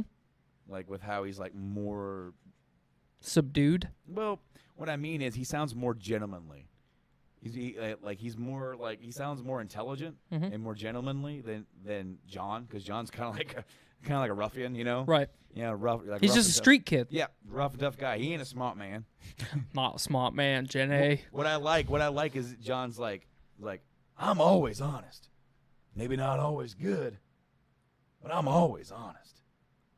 I've never tried to do John before. You did a good job. And he's a flawed character, but when you hear Jack and like, how much did Jack take from Arthur? And Arthur was really early on when he's like 3 or 4 years old, really just kind of like bringing him up. And then John comes back in the picture, and John's like, I ain't never been good at this dad stuff.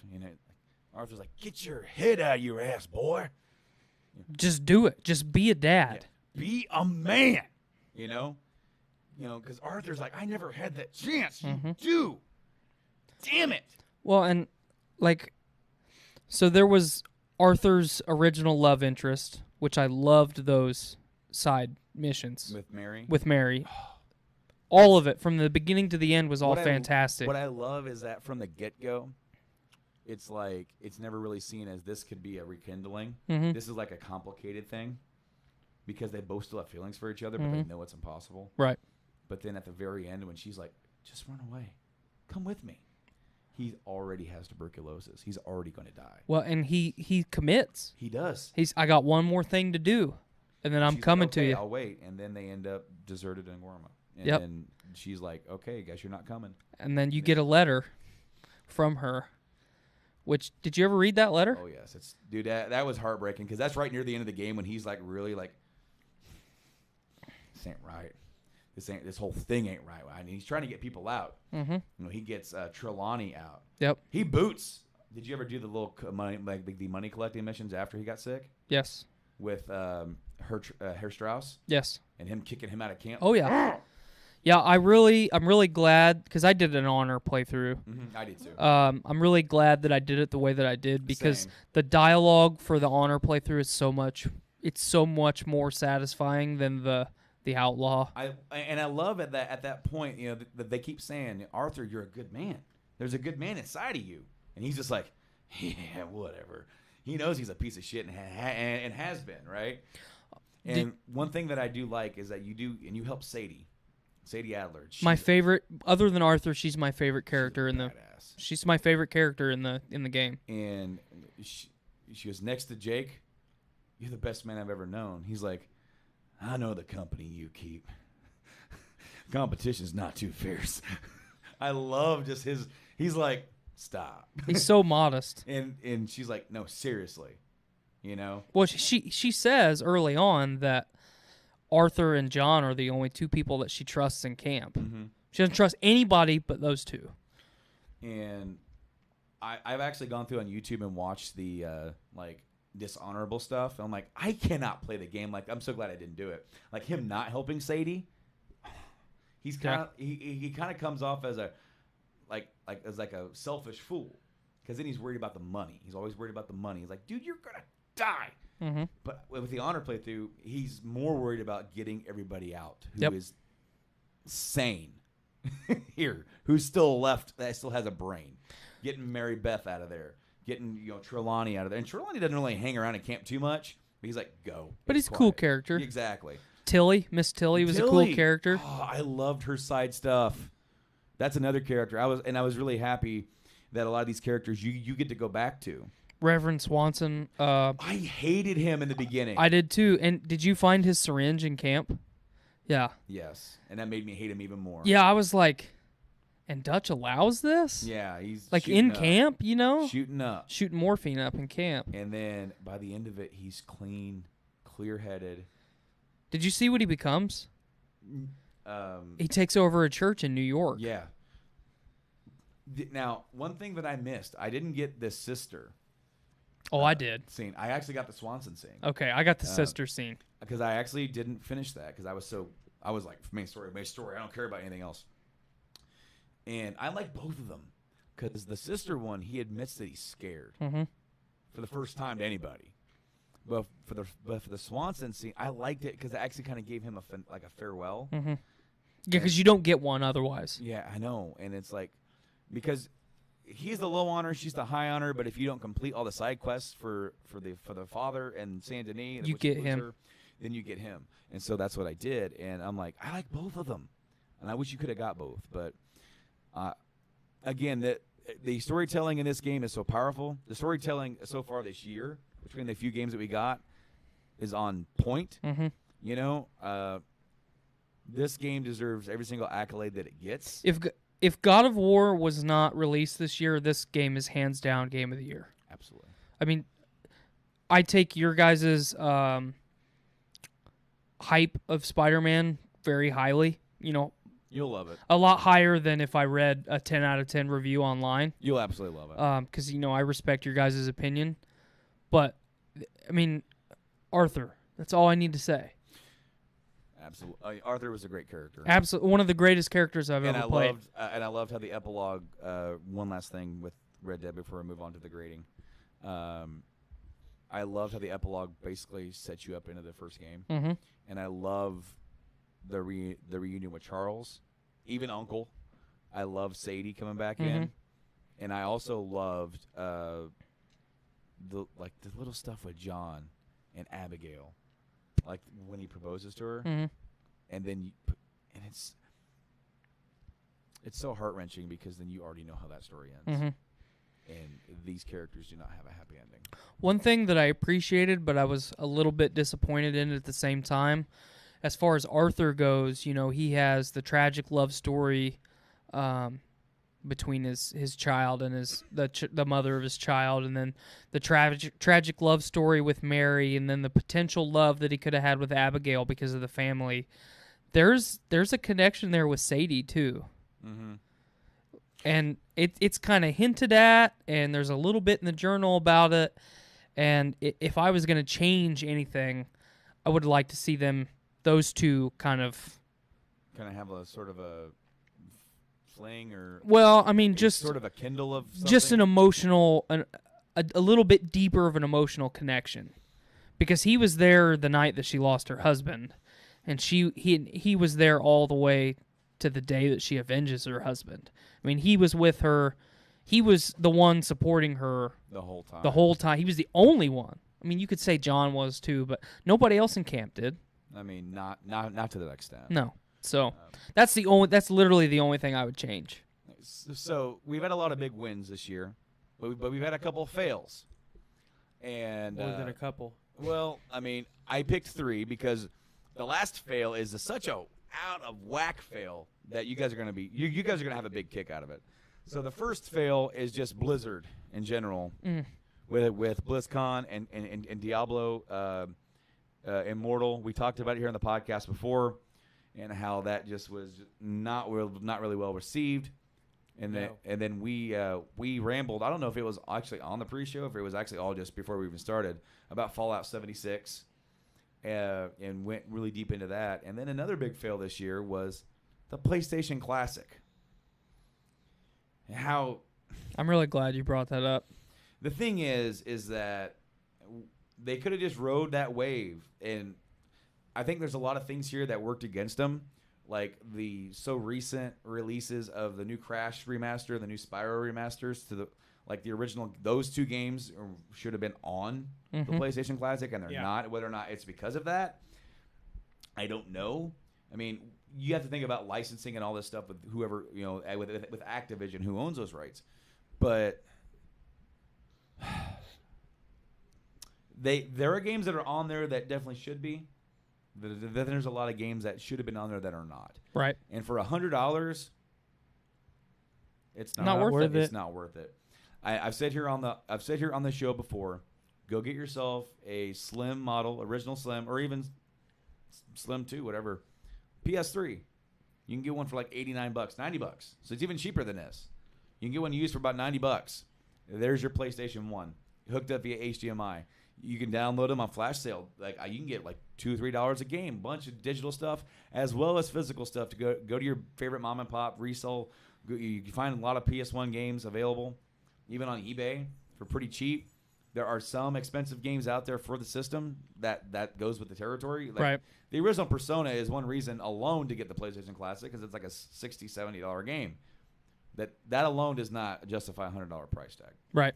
So those are some of the 3 that I thought of for biggest fails. I would throw in an honorable mention, and I know it came out in 2017, but I would still include Destiny 2 in that. Destiny 2. Well, I mean, yes. that extended into this year as well. Because they keep releasing expansions, and the most recent expansion, came out in 2018. It's still just as shit as it was on day one. So the next fail is more of a what? And that is Soulja Boys getting in to the gaming industry and making a system called the Soulja Games system. And I'm gonna bring it up. I'm gonna bring the pictures up so Mike can see it. I think you've seen some of this. A little bit. I haven't seen a whole lot. All right, so I'm gonna try and find these pictures, that way you guys can see them. So this is taken from a tweet, which I love the added part of that, like at the bottom. God help us all. So basically what you guys are seeing is that there's a consoleized version and a handheld version, and the handheld sells for $100. Okay. The console sells for $150, and on board are like 800 ROMs. Okay. So there's a problem with that. Some of those are Nintendo ROMs. He is selling those on his website. He in trouble. Yeah, he's And fixing to be. They've already called it cease and desist. I've heard they've already pulled it down. Yeah, he hasn't pulled it down. It's still there. And like for $150, this is a cheap Chinese piece of crap that he is shilling on his website. Do not buy this whatsoever. These also have emulators on that they don't have the licensing for. Now, he didn't stop there. He did not stop there, because now I got to go back to our stream. He announced another console selling for $650 normally. Okay. But you can get it for, cheap on his website for the low price of $400, and it's called the Soulja Fuse. And this is like to compete with the next generation consoles of games. No. People are going to buy that, Brandon. It's another cheap piece of crap. Now, one of my favorite things is the selection of games that comes with that, as I've now pulled up. Abundant Games, play anytime. The introduction of Paragraph 76 games, starting 20 game shock. This is taken from Soulja Boy's website. Okay. Wow. Abundant Games, play anytime. And that includes some games, I don't know. Well, actually, you know what, for that one that looked like an Xbox One S, one of the pictures up there was Lara Croft, and that game's nowhere on. I saw that.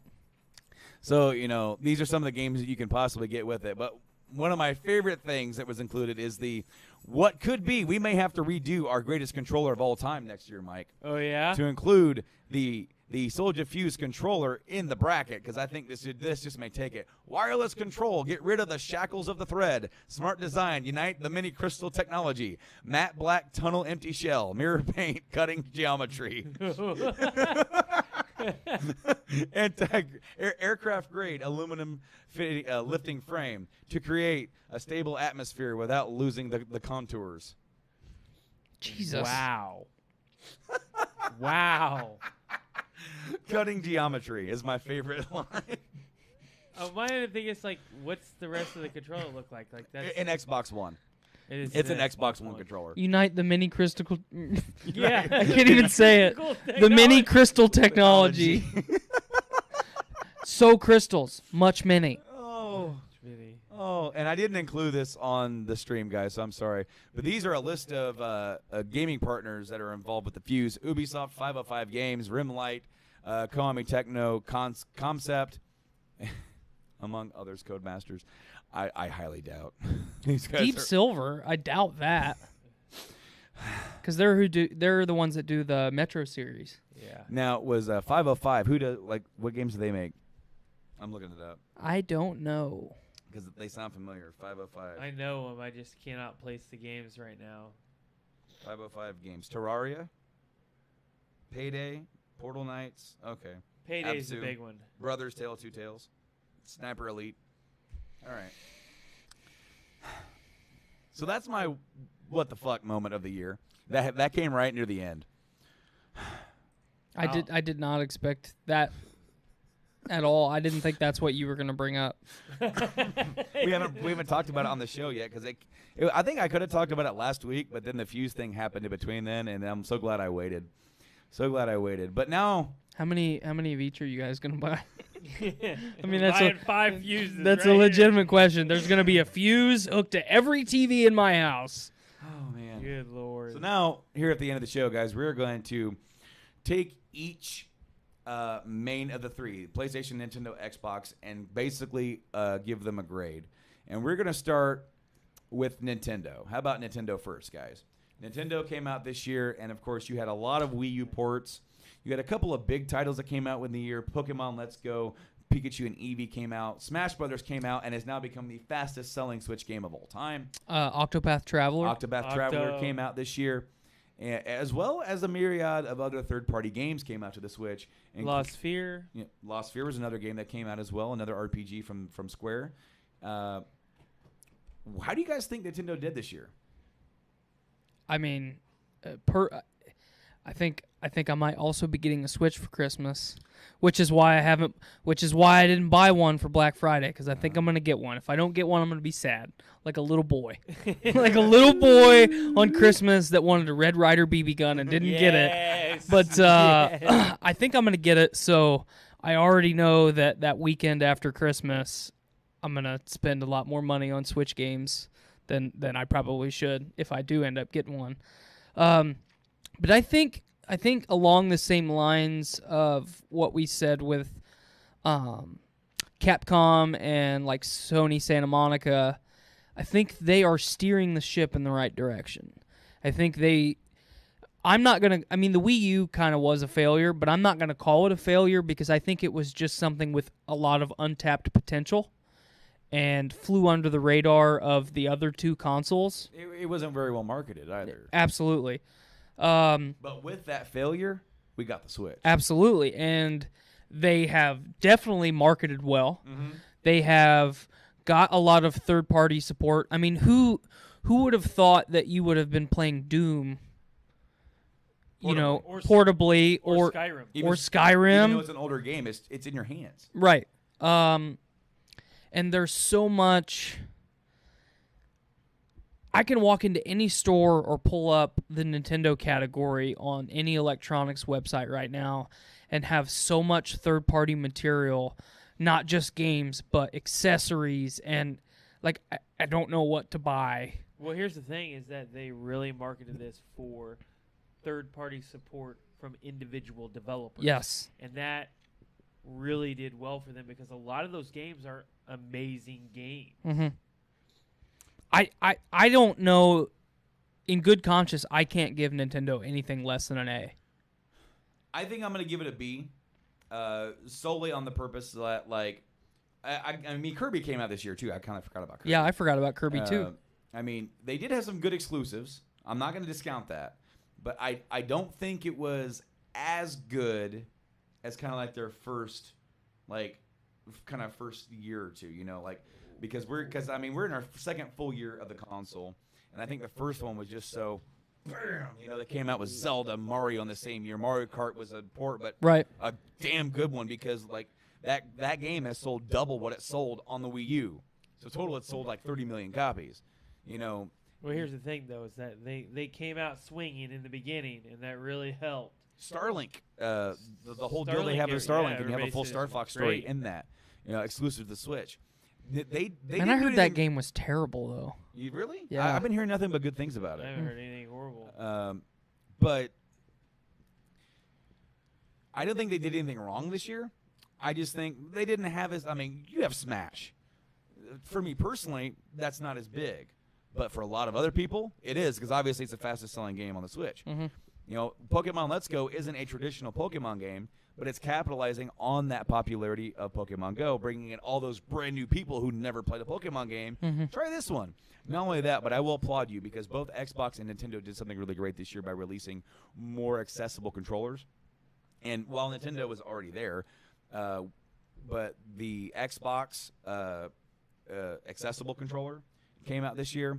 But Pokemon Let's Go can be played entirely with one Joy-Con. Yep.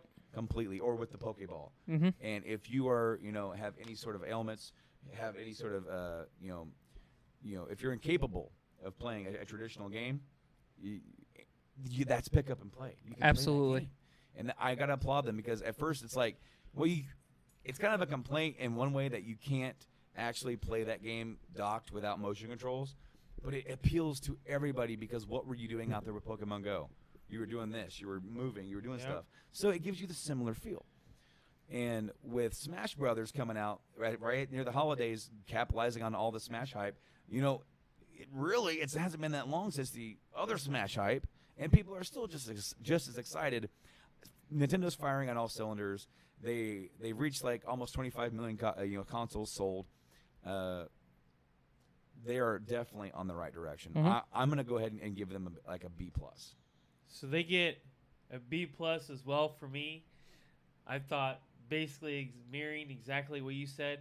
There's only one reason why they're not an A. Where is my Metroid announcement? I want to know what's going on with Metroid Reggie. Prime. He's holding that against Reggie. Reggie has teased me twice.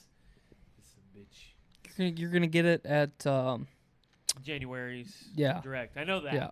And like I said on So the that'll last... be a next year's plus. Mhm. That's he goes. It was an A+ just because I got an announcement. Yep. Not to mention if they say it comes out in the fall. They have really done a good job of turning around Nintendo because with the Wii U, as you said, you both said, marketed horribly. It's not a horrible console. No, it's not bad. People didn't even know what it was. Like when you would go, we went into this replay, and they're like, Wii U. Oh, is that an attachment for the Wii? We've heard that. Mm-hmm.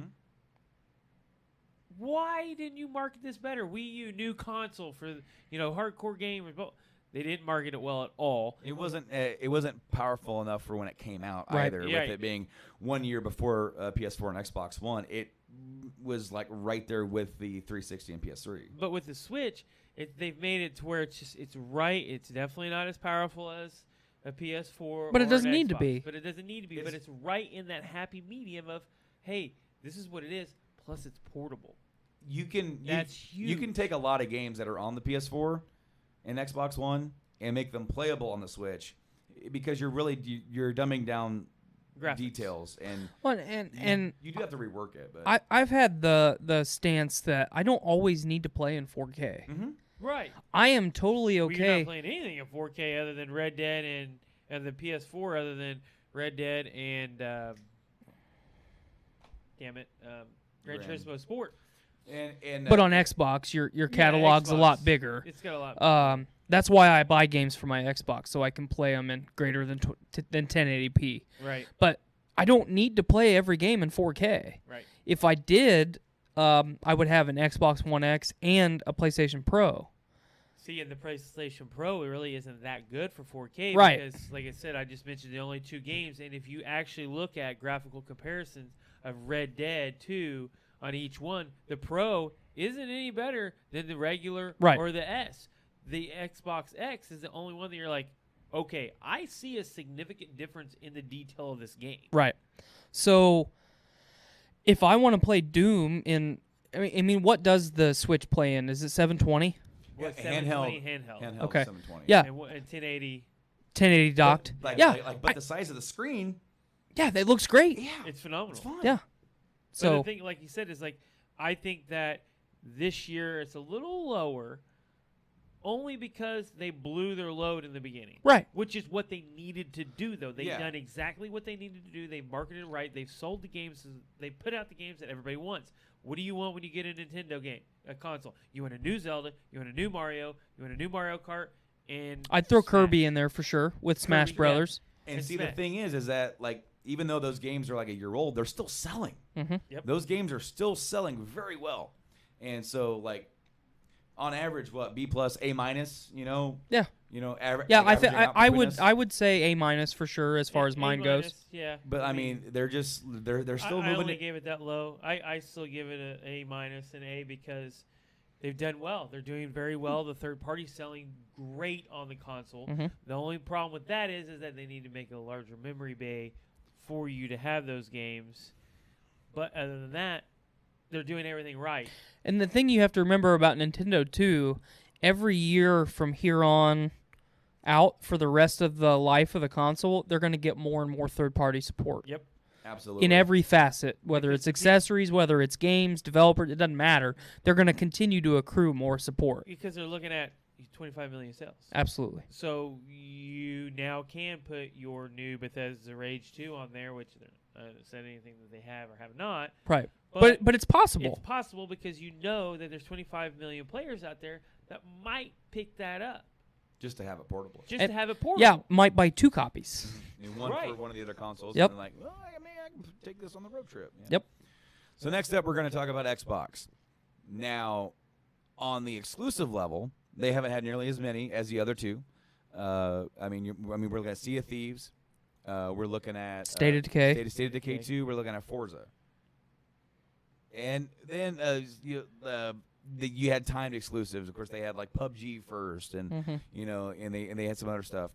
But really, on the exclusive front, it hasn't really been nearly as strong of a year for them. Although Forza was so good, it almost like brings up the rest of them and makes up for the lack of it throughout the year. Of course, Crackdown got delayed so much that it's coming out here in just like 2 months. Mm-hmm. But they were thinking that was going to be one this year too, and it wasn't. But I will say that what has really kind of helped them along with the lack of that is how good Game Pass actually is. Mm-hmm. And, of course, you said before we even started, deals with gold is good. Yep. Their commitment to backwards compatibility, their commitment to their audience and to their gamers, and also what I feel like has helped the brand out as well is this has been the first calendar year of guests getting to see what the Xbox One X can do with third-party games, as well as their first-party.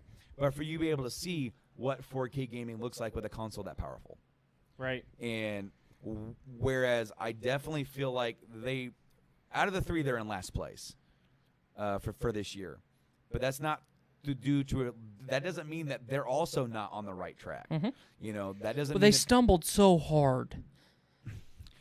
to right this ship, you almost pretty much they sailed right into the icebergs. Mm-hmm. Yeah. And now you got the dude push the damn captain out of the way, and he's going, rolling that damn, The wheel. rolling the wheel. And here's the iceberg, and he's going, we're going to scrape it. We're going to scrape it. And so far, it's like we haven't quite scraped, but they're so close. Right. And for them to get around that whole iceberg field, they've been doing so much to right the ship for the last couple of years. This year was another great step in the right direction.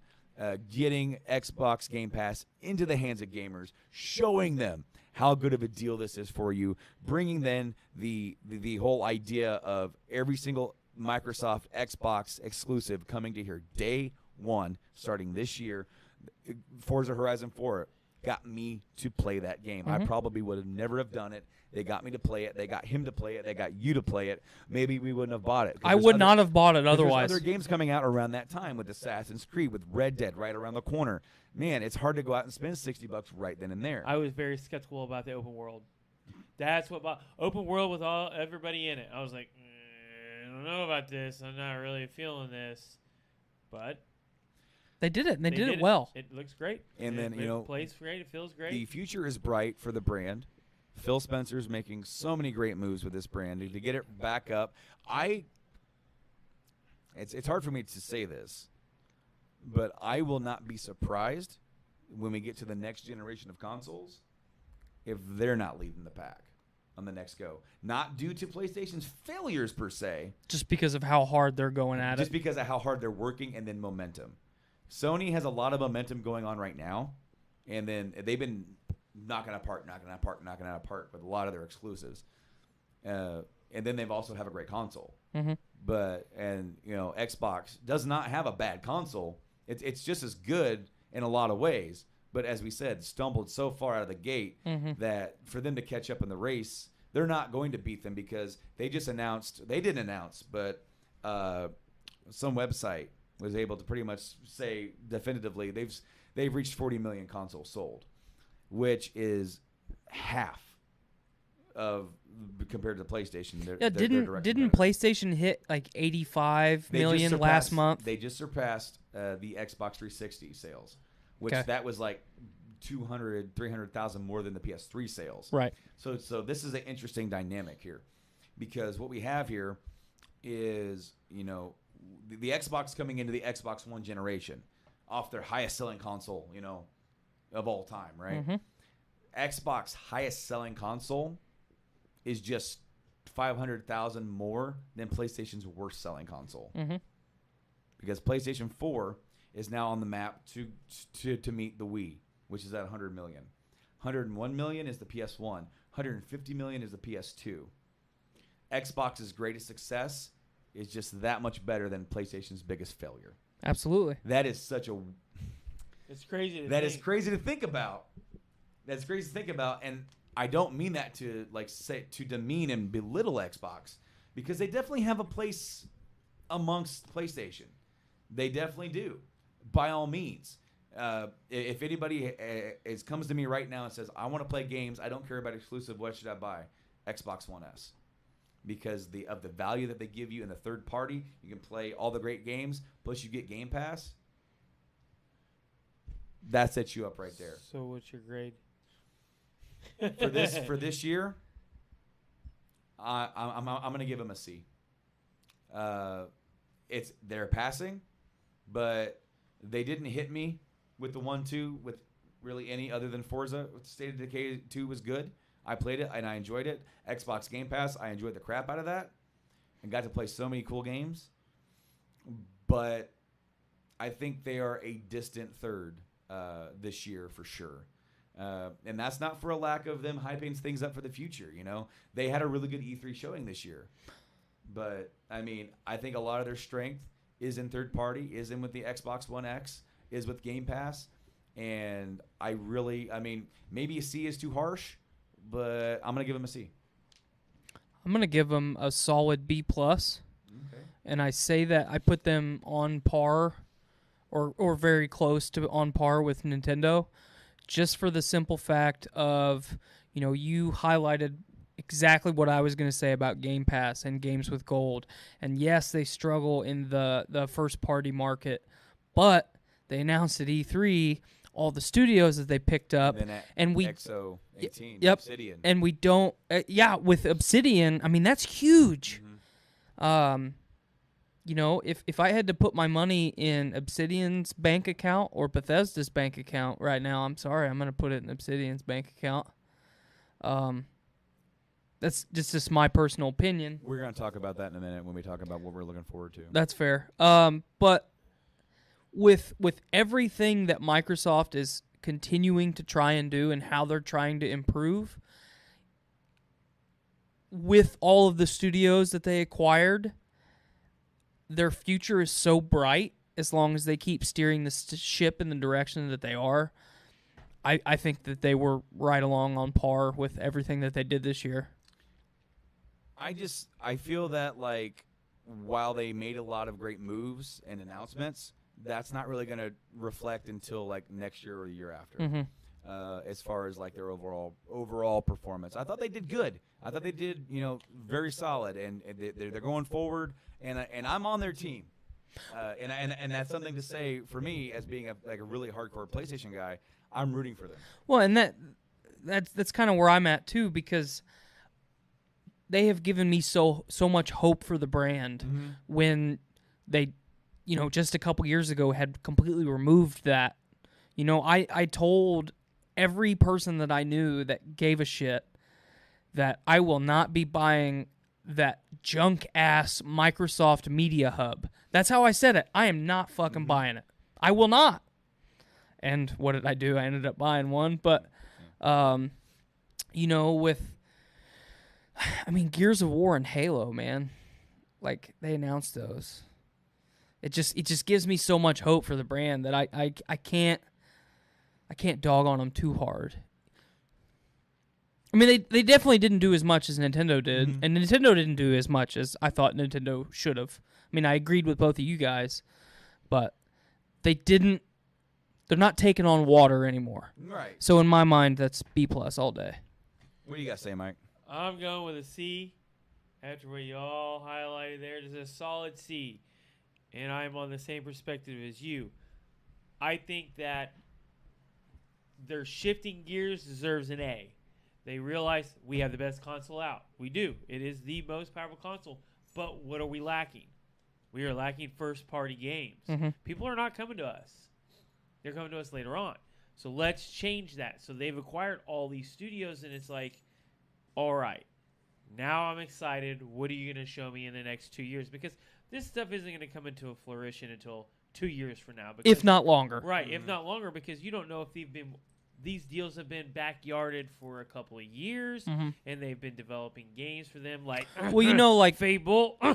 There's the big rumor with Fable. Senua's Sacrifice was the developer. I can't remember that developer's name. Oh. I'm just gonna say the game title because it's easy to remember. That was a surprise to a lot of people at E3. Yeah, because they were very proud of, we are a totally independent studio. We did this. And then a lot of people were put off because now they've got Microsoft money behind them. But that just gives me more hope because you put out a good product all by yourself. Yep. And Microsoft is not EA. I mean, some people want to argue that it is. It's not. They let you do whatever you want. They are pushing you to do what they want you to express yourself in any way that you want to, as long as it's within reason, obviously. Look at Quantum Break. Thank you. Didn't do that great, but they gave them the freedom to do it. So I wasn't gonna steal the show from you, but no, it's fine. I just wanted to highlight that even though people are unhappy about that developer being acquired by Microsoft, why judge the pony before it's out of the gate? It's going to be good. It's going to be better than what they already had. Yes. And here's the thing is, what are they brewing? Because you don't know what's back there. They could have been working on this Fable deal for a while, and they might be working on Fable, and it's from that developer. Holy shit. Right. That's it. Well, isn't the developer that's rumored to be doing it the ones that did Forza? Yeah, the game that just rumored. came out. Yeah. So I mean, we don't know who's doing it, but one of them studios is doing it because we haven't seen a Fable game in a while. For good reason. Right. I didn't mind 3. But 3 was terrible. 2 was also terrible. 1 obviously is the best. Period. Yes. But I get it. It's just the future looks bright for them. They're going in the right direction. They're catering to the gamers. Hey, we screwed up. We really screwed up. And Phil's back here going, he's literally grabbed the reins for the person, kicked him off the boat. You're not even allowed to be here He drowned him. Get out. He fed him to the alligator like Dutch. Yes. And it's like he is trying to save the Xbox. Microsoft is not wanting really Xbox to focus on the system. It's media. Like let's make it everywhere. Let's go everywhere. As Phil keeps saying, yeah, that's great that I'm gonna be able to do that on there. But I have no reason to buy an Xbox X. I have no reason to buy these things. Give me a reason to buy it. Forza almost gave me a reason to buy it, but then it's like, oh, it's on Game Pass. Oh, guess what? Game Pass is on But the difference PC. is they're moving away from worrying about selling the most hardware than to expanding the Xbox brand to your computer. See, to but your I don't tablet. want this. Well, but somebody might. Well, everybody does because this is what everybody freaking plays on now. But Not me. putting the Xbox on your PC, letting you play all those games, I'm not against it. right? Don't get me wrong. I'm Because not then you don't against have to buy additional hardware. Right. But if you're a couch player and you don't want to buy a gaming PC or build one, buy a console because it's right there built for you. Here's my thing, though. That's built. I could take an HDMI cable, run it to that TV, put my feet up. Yeah. Done. There I've you got go. the same thing. And, yeah, I spent quite a bit of money on that, and I'm not done. But here's my thing is that I would like to have an Xbox X here. But I have no reason to purchase one. Anything I want is on there. I'm not a big Halo guy. I just don't But you might be. No. You might be. No. After Halo 2, they all sucked. But it's not Nope. it's not Bungie anymore. Don't care. I like Bungie's. Halo 2 was the shit. Halo 3 was Bungie. It was, yeah. Reach was good. I liked Reach. I Which liked was the powers. fantastic. I really liked Reach, but as of the best one that they've ever put out, 2.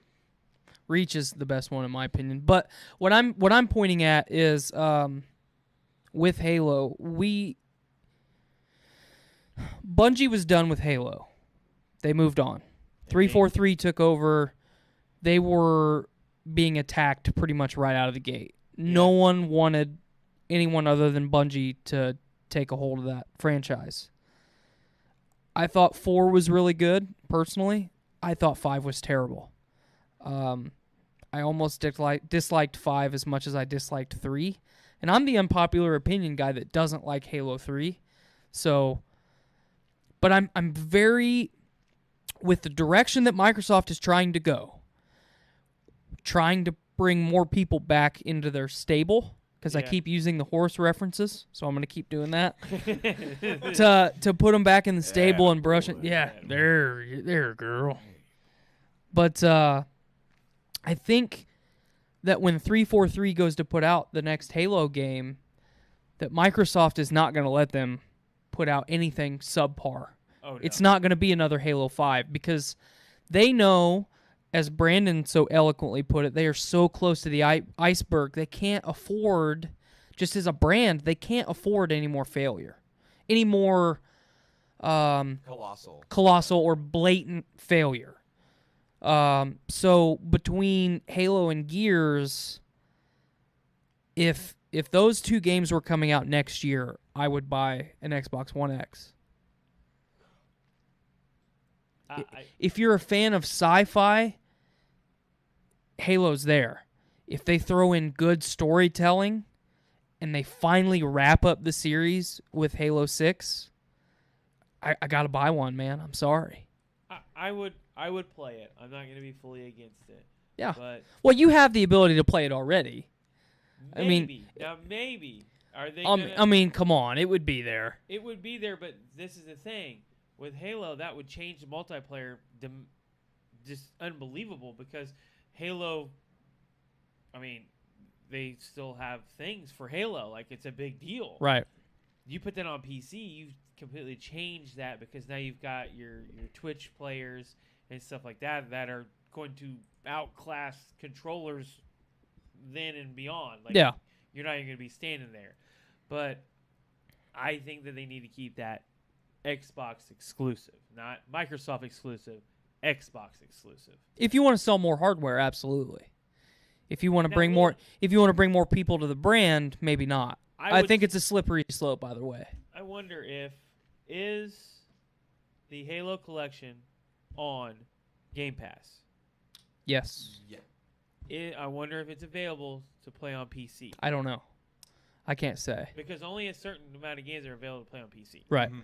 So I'm wondering if that will be one of those, because that would be a good one to say. Let's see what happens. Let's see what you do with this. Mm-hmm. But we can talk about this all day. Let's move on to the. Yeah, I didn't mean to hijack your story, no, but no, you're fine. Hijacked. The last one to grade, PlayStation. Now, granted, because I'm not a PC gamer, and I haven't been aware of. I haven't been playing them, so I cannot. I don't know. I'm not a big those. PC gamer, so we're not going to rate. I'm not a Literally, that PC. I'm system- pretty anti-PC gaming. So literally, this has pretty much been built. Trying to get his bone. I'm in sorry. the- I in thought the you were trying last to couple of- get my stuff. Last couple of days, that's actually been almost finished. So I can't really say I was a big gamer. This year, I feel like PlayStation has really knocked it out of the park. They kicked off the year with one of their biggest smash success exclusives ever. Followed that up with another successful exclusive from Quantum Dream in Detroit Become Human, which that's on my playlist for holiday. It did very well for Quantum Dream, from what I understand. Yeah, I was really impressed. And then followed that up with another great exclusive in Spider-Man, which that's a crazy game to think of as an exclusive to just PlayStation, considering like the character and everything. Right. But it was. So like right there, you have like 3 huge exclusives, and like in some years they haven't had that many really big ones. But then of course you also have your great third-party support, and then I've also the games with Plus have been pretty good this year. Mm-hmm. And then, in my opinion, you really only have one stumble in your step for the year, and that's as the brand you release the PlayStation Classic. Yeah. And I'm pretty sure I might be missing an exclusive or two in there, but those are just some of the big hitters. They announced, of course, we already talked about their sales, so they're still killing it in their sales. The best sales they've ever had on Black Friday with the bundle. And so much to the point that it went out of stock on Tuesday, and they had to get restocked in certain stores by Friday. And then October was the best October in terms of console and software sales since October 2002. They're riding high, waving the flag this generation, I want to add, you mentioned exclusives.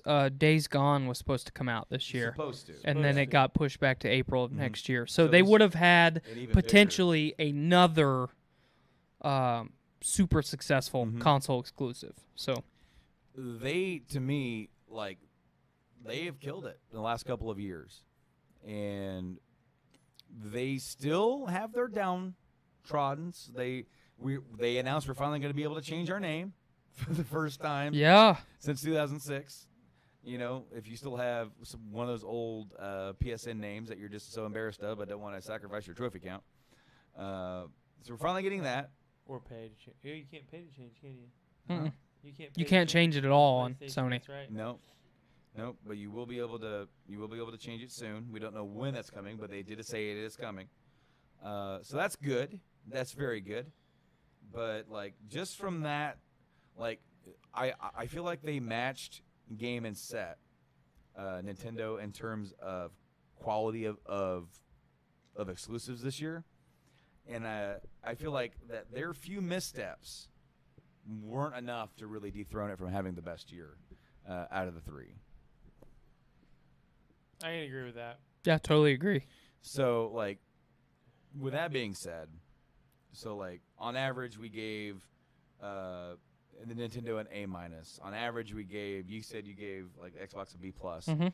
and we both gave it a C, so that'd probably bring it up to a C+. Yeah, I'd say that's fair. For PlayStation, I think there's enough here. Hey, Dog? Him and his messing with our life. Anyway, I think there's enough here to detract it down to an A due to their misstep and their just completely misunderstanding of the PlayStation Classic. I think it was just a money grab. they took something that fans are going to be nostalgic about and heartfelt. Is he booping you? He's trying to. He's trying to boop you? Why are you booping him? Dog. He says, I like my that's Tyler. that's the thing that we do. We boop. Yeah, you boop. I like my Tyler. But I feel like that, and I feel like the not just the exclusives, but the quality of exclusives this year that they had were enough to pull that. Were enough to make up for that. I mean, they're kind of ending the year on a sour note because of that a little bit, but not everybody was going to be into it anyway. Right. So that doesn't affect everybody. I just feel like that was such a could have had a V8. Like, what are you doing? Like, and for them, I kind of feel like it was just an afterthought. They're just like, whatever, we'll throw it out there, charge $100 for it. Yeah. And I really don't think it was something that they really cared about. And then when people are bitching, they're like, we don't care. So I think I gave it an A. I think I give them a solid A for the year. Yeah, I would totally agree with 100% of everything that you just said, and there's no need for me to restate verbatim what you just said, because I think the PlayStation Classic, I don't like the trend of all of these classics, because in my mind, if I was going to purchase something, I want to have the same experience that I had when I was 10 years old. And having such a finite library is not the same experience that I had when I was 10 years old. So I'm not going to buy it. So especially on that specific system. Right. I mean, that's where it was literally everybody and their brother was making games and throwing it on PlayStation. Yes. So I'm not going to hold them super accountable for that mistake. What I would hold them accountable for, though, is their response. And I'm glad that you highlighted it, because I was going to. If your fan base, look at Microsoft. If your fan base says, hey, we're not a fan of this, pay attention. Yeah. Like, pay very close attention. Because we will turn on you in a heartbeat. We did it to Microsoft. Yeah. We did it over a decade to Nintendo. And they did it to PlayStation when the PS3 launched, too. Thank you. They turned, a lot of people turned. So PlayStation should know that a very minute mistake will be made into a mountain in a very short amount of time. Just look at the shit that's going on with Bethesda. Mhm. Well, with that, but also look at like how they were painted into a corner with the whole crossplay with Fortnite, Mhm. and how they were being the bullies. And we don't want to do that. No. We're not doing that. It's all because, look how many systems we're selling. And We're sure, on top, baby. They have a fair point, but At the same time, you When don't it- always have to be the kid standing on top of the jungle gym. when everybody else is, it's funny because when you have when Microsoft and Nintendo are like, we're working together for this, you look like an idiot Mhm. at that point. When Nintendo says they're working with somebody, you look like an idiot. Yeah. It's plain And and, when, simple. and when Nintendo says we'd work with Sony, they hate Sony. And, Yep. people have said, like, what if Sony bought Nintendo? I'm like, Nintendo would never sell to Sony. They hate them. Yeah. They would sell to Microsoft before they sold to Sony. They'd sell to Sega before they sold to Sony. That's true. I agree with that. I mean, I hate to make a joke about it, but I totally agree with what you're saying. Like, they do not have a good relationship with Sony. No. So, I mean, why can't everybody just get along? Because Phil Spencer puts it better than anybody. We're all gamers. Yep. We just want to play games. Whether it's, the unhealthy way that you're living vicariously, through the video game and you're escaping reality. It doesn't matter. The point is that we're all playing video games. I mean, you play on PC. I don't play on PC. I'm Right. pretty anti-PC. I don't shit on you because you play on PC. I mean, And then here's a point that I make. Now that I'm on PC, I can play with you on Xbox. absolutely. That's what I like. And the thing about PC is it's always been the middle ground. Like, everybody's kind of like, oh, they're too expensive. Well, you're either elitist or you're the middle ground guy. Right. There's no in between. And that's the problem with PCs. Like, yeah, I'm building an elitist PC. That's what I'm doing. And that's what I kind of wanna the do. stance that Sony is taking was taking with the crossplay stuff. Like, nope, I already climbed the jungle gym. You Yeah. can't get in my box fort. Like, And see what I did there with the Unintended. Fortnite? Like, I just don't get it. Like, What does it matter? Yeah. It's a free to play game. I mean, Brandon and the three of us have talked a lot about their security concerns, and that's kind of what has shied them away from it for so long. But we are approaching a time where it shouldn't matter what console that you buy. If it's a third-party game, we should all be able to play it together. Right. We're all using the same internet. Mm-hmm. And here's your big complaint. Well, which controller's better? That's going to be your complaint when all three of us, I'm playing on Nintendo, you're playing on Xbox, he's playing on PlayStation. It's, well, whose controller's better? But then the sales are going to dictate that. Right. I tried to use his computer earlier to do something, to move some files. Your mouse is too sensitive for me. And it's not sensitive enough for me. Yeah, I can't do it. I cannot play a game with a mouse. I can't work. I'm like... Yeah, like Joanna has hers really low, and it's just it just trugs across. I'm like, nope. This one I haven't even made a adjustment to the precision of it. The only reason why it's that fast is because it is the top gaming mouse, and it has the most sensitive area. So when you move it, you can turn it down, but it moves. I'd have to turn it down.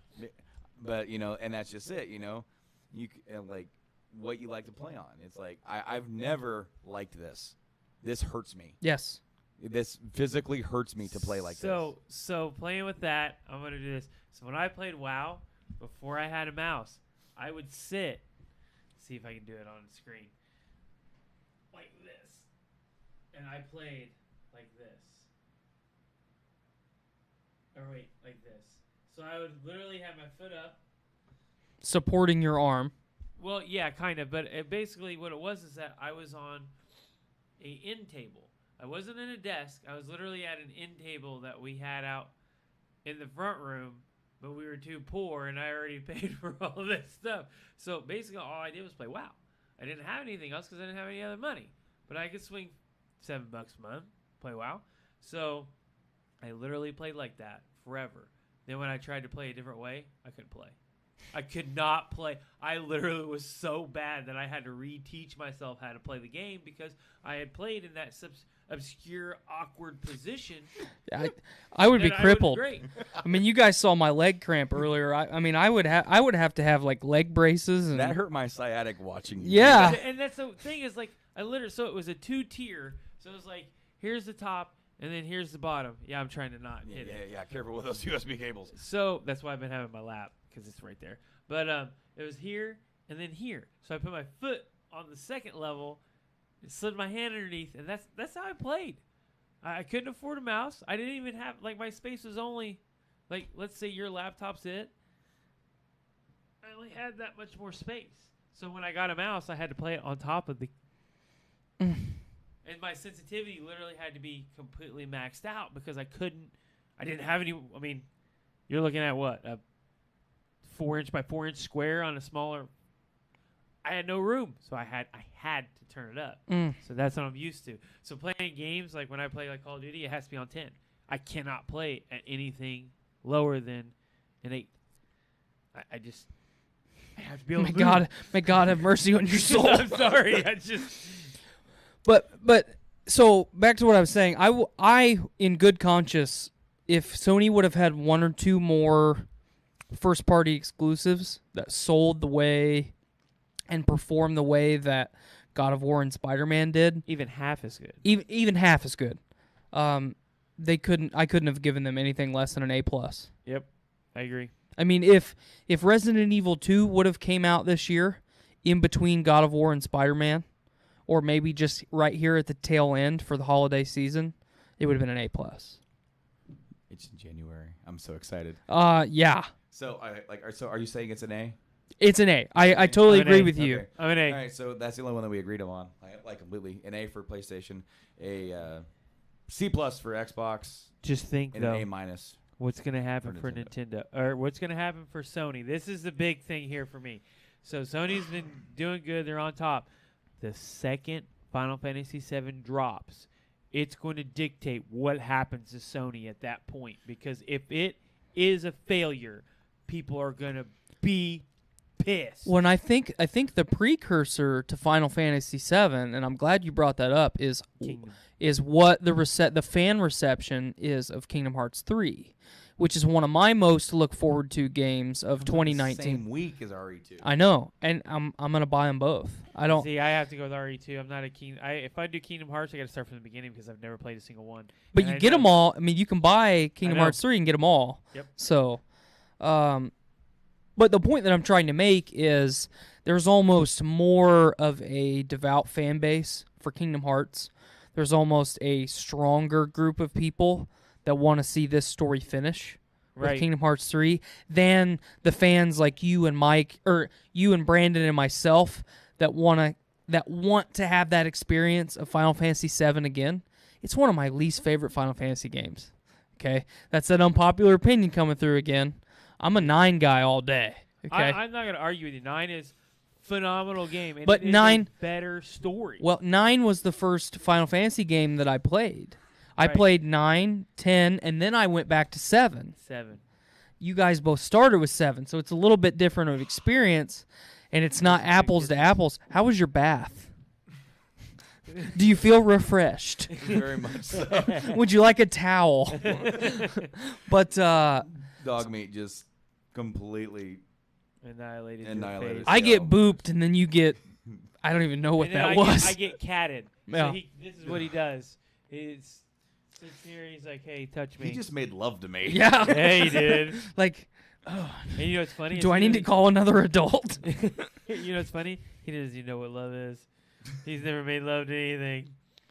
I want to know what love is. Anyway, Show Um, me. I just think that if Kingdom Hearts 3 comes out and it flops or it stumbles, it's going to do one of two things. Sony's going to look at it and say, okay, we really need to pump the brakes here. 7's going to get delayed even more Yeah. because they cannot, in good conscience, let that one fail. Or B, they'll just say, you know what, we're not going to take the risk. Well, you got to remember, 7 is a timed exclusive. Mm-hmm. Yep. It will be coming to the Xbox, so that's not going. That's not really, in my opinion, going to be so much of a factor on PlayStation. They want it to do well, and they got that deal because S7 was such a iconic game of their past. Mm-hmm. But for them, I forgot that it was a timed exclusive. For them, that's a cherry on top for them. They're looking at next year. Of course, we have all the big rumors of them possibly revealing the PS5, but then we also we have Days Gone, Ghost of Tsushima, Death Stranding, which might be coming out in June. Mm-hmm. That's the big rumor, and The Last of Us Part 2. There's rumors that Last of Us Part 2 could actually be coming out next fall. Mm-hmm. I'm banking on probably next spring, but with them pulling Like, out of E3, Not this upcoming spring, but the following spring. like, 2020. spring. Yeah.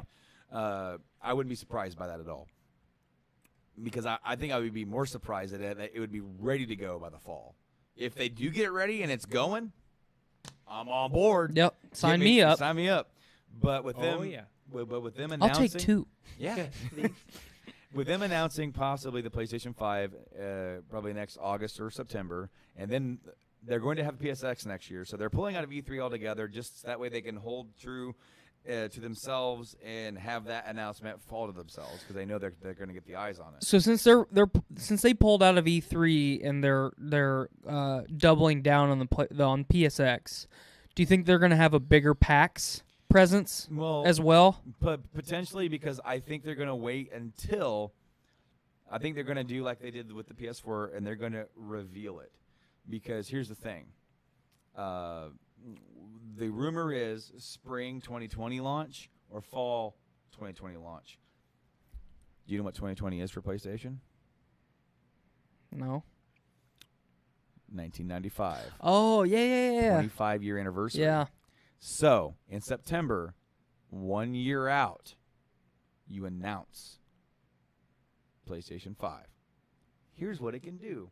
Here's a game or two what looks like running on it that may be coming to it, and maybe one that is guaranteed to come to it. We'll see you at PSX. And then that PSX hits you with all this great stuff, right? God of War 2. Yeah. First look at God of War 2. Horizon. This is what's coming down for Horizon. They got a new Horizon. I guarantee the new Horizon is going to be. And then, maybe not at launch, but here's some stuff coming, and then here's our launch window stuff. Meanwhile, you have all that time between September of 2019 and September of 2020 to get Last of Us Part 2 out to be that swan song for the PS4. Yep, which you and I have talked about a lot because that's how it was with the PlayStation 3. That was the end of the PlayStation 3's era. They remastered it for the PS4, got so many more fans involved in it, and now there's so many more people invested in the franchise. It doesn't make sense for me that they don't release it towards the tail end of the PS4 or the very beginning of the PS5. But if you do it at the tail end of the PS4, just remaster it the same way you did with... The thing is, you may not have to remaster it. Right, because they would be dumb not to do backwards compatibility. We've talked about this in length. 5 enhancements like you have with the X, where yes. It's like 4K. Now, if you do it like that and you have PSX to really hammer in and all these new announcements and all this great, they have a big PSX, then leading up to, if they launch in September, which... Come on, that's like your 25th anniversary of the PS1 launch. Then you have E3 for another big spectacle, reminders, this game, that game, launch, yes, PS5. So they pull out of it this year to double down on PSX and possibly PAX. And then E3. And then next year, E3. or the next E3 after this upcoming one, then they go hard into it again. Well, because you'd be so close to launch. So you basically have 3 conferences that you hit back to back. Yep. I don't know how you could explain that to anyone and it not make perfect sense. It makes perfect sense. It's just like, it doesn't just make perfect sense, it makes perfect business sense. Yes. It's just like what I said about, like, I wanted to hear more about Metroid, but what is the smart move to do with Nintendo? The next day you're launching Smash. Throw everything out at Smash, because it's your big title. Right. Do it. Metroid's kind of one of those things like really core gamers are like, I love that game. Love that series, but it is not making or breaking the Switch at all. Right. Smash has the potential to boost your sales by a couple million because there's people that have been waiting if just not for more that. than that, yeah. Mm-hmm. So it's, like you said, it makes smart business sense. Yep. And the big rumor about the complete reverse compatibility with 1 through 5, they would be smart to do that, especially with the failure of the Classic. Hey guys, all those games you couldn't play on the Classic, you can play them here, and do the backwards compatibility, kind of like how Microsoft did it, where you use the disc as more of a code. So it's not every game on the library, but you slowly start putting these games out there, talking with third parties. Hey man, you own the original Crash. Can we put those PS1 games on there as like a part of our legacy? Dino Crisis, Resident Evil, Final Fantasies, they're all there. Then, of course, you have the 2 library, the 3 library, and then the 4, which you can have, with updates. Like, say you have a PS4 game, it downloads like a PS5 update to it if the developers want to put that on there, where it completely puts that game with the full capability of updates that the 5 can do with. Yeah, I love it. It's the perfect time. Right now, they're looking at Xbox going, they're doing a lot of backwards compatibility. They're getting a lot of praise for this. And it's really, really working for them. Yes. And here's the thing. 25 years. This is the perfect landmark to go. Everything you've ever had in a PlayStation, right here, right now. Yeah, it might be $600, 4K capable, but everything you want is here now. If I could play... throw any random PlayStation 1 title out there. Let's Vigilante 8. Okay, bam. If I can play that, or if I could play the original Driver. Yep. Let's highlight that one. If I can play the original Driver the same way that I did when I was like 7 years old, when I bought it for like $6, out of a bargain bin, and have as much fun as I did when I was 7 years old on my PlayStation 5, I'll pay $700 for it. Because I have 25 years worth of material. Yep. That's totally justifiable in my mind. Absolutely. If they did that, I would be, I was first for a PS4 anyways, but I'd be first in line for one. That's the perfect way to do that because it's like, yeah, we're going to work on getting them all, but like the 3 plays almost every single PS1 game. There's no reason why that 4 cannot do that. Right. There's no reason why, especially with that processor that's in that 3 that was horrible to work on. Mm-hmm. Horrible. Now you've got one that is rounded with everyone else. No reason why. The only reason why I can't play it is that there's no CD drive in the Right. PS4. No. And that's why. So spend $11 on Amazon and put one in it. Right. Yeah, exactly. But I mean, to be fair, it's like I can kind of see them going the route of the Xbox because I like the way they do it, where you download it to your hard drive, just like all your other games. So that way everything feels the same. Mhm. You know, it's not like it plays it from the disc, because nothing plays from the disc anymore. Right. It just uses it as a CD key. So therefore, when you're going forward with your physical collection, you would just use it as that. And I hope they do it. But if they do not, let me just state that there will be no excuse whatsoever that the 4 is not completely accessible within that console. The only thing that I would allow if they were going to do that, the 3.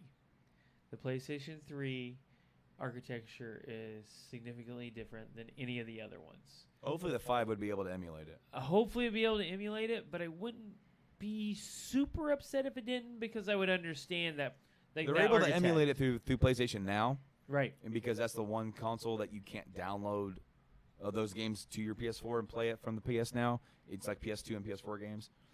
But by the time hopefully by the time you get to the 5 and its architecture and how powerful it is, would be powerful enough to emulate a 3 game. I hope, and there's a lot of hopes, but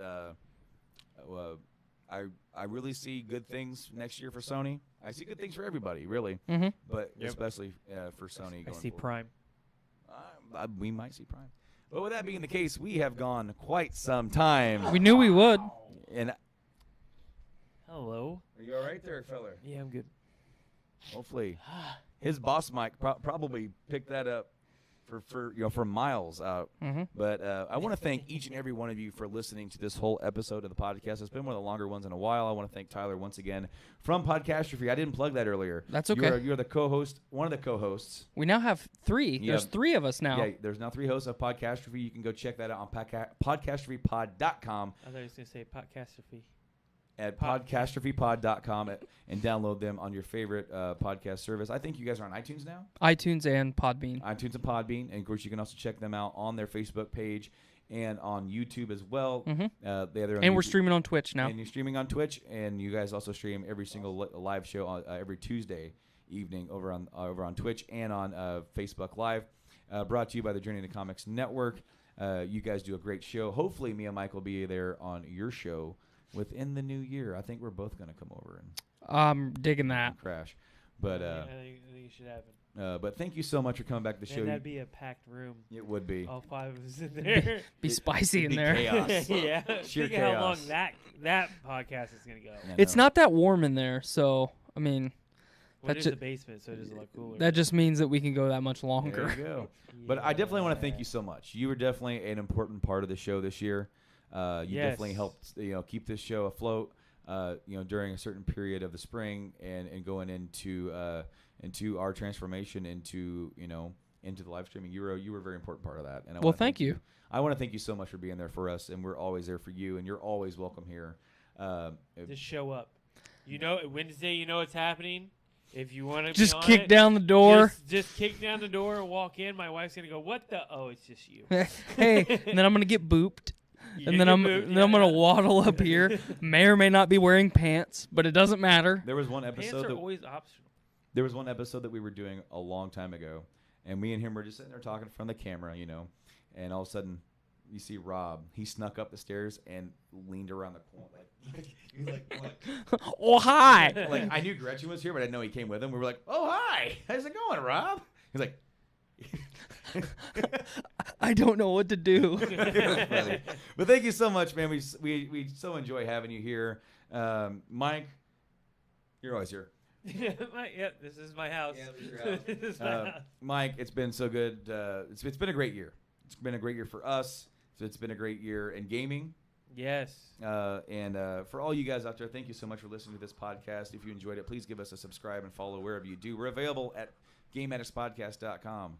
And there you can find links to all of our He's going up. all of our stuff.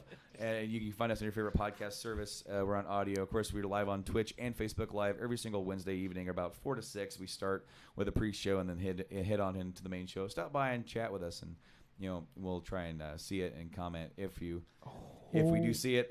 Sometimes we're having an issue with 2 different chats, but we will try to see it, of course. And then, of course, if you missed the live thing, it's fine. We're on audio, like I said, and on video over on YouTube on Fridays. And, of course, on social media, Game Addicts Play on Facebook, Twitter, and Instagram. We're all over the place, man. And every once in a while we do a plus. Every once in a while we do a plus over there, exclusive to Facebook Live when we're feeling feeling hoppy. We definitely do that and try to hit up with basically the Game Addicts Weekend Update is what that is, just hanging out with us. And then, of course, if you're hearing this next week, no show.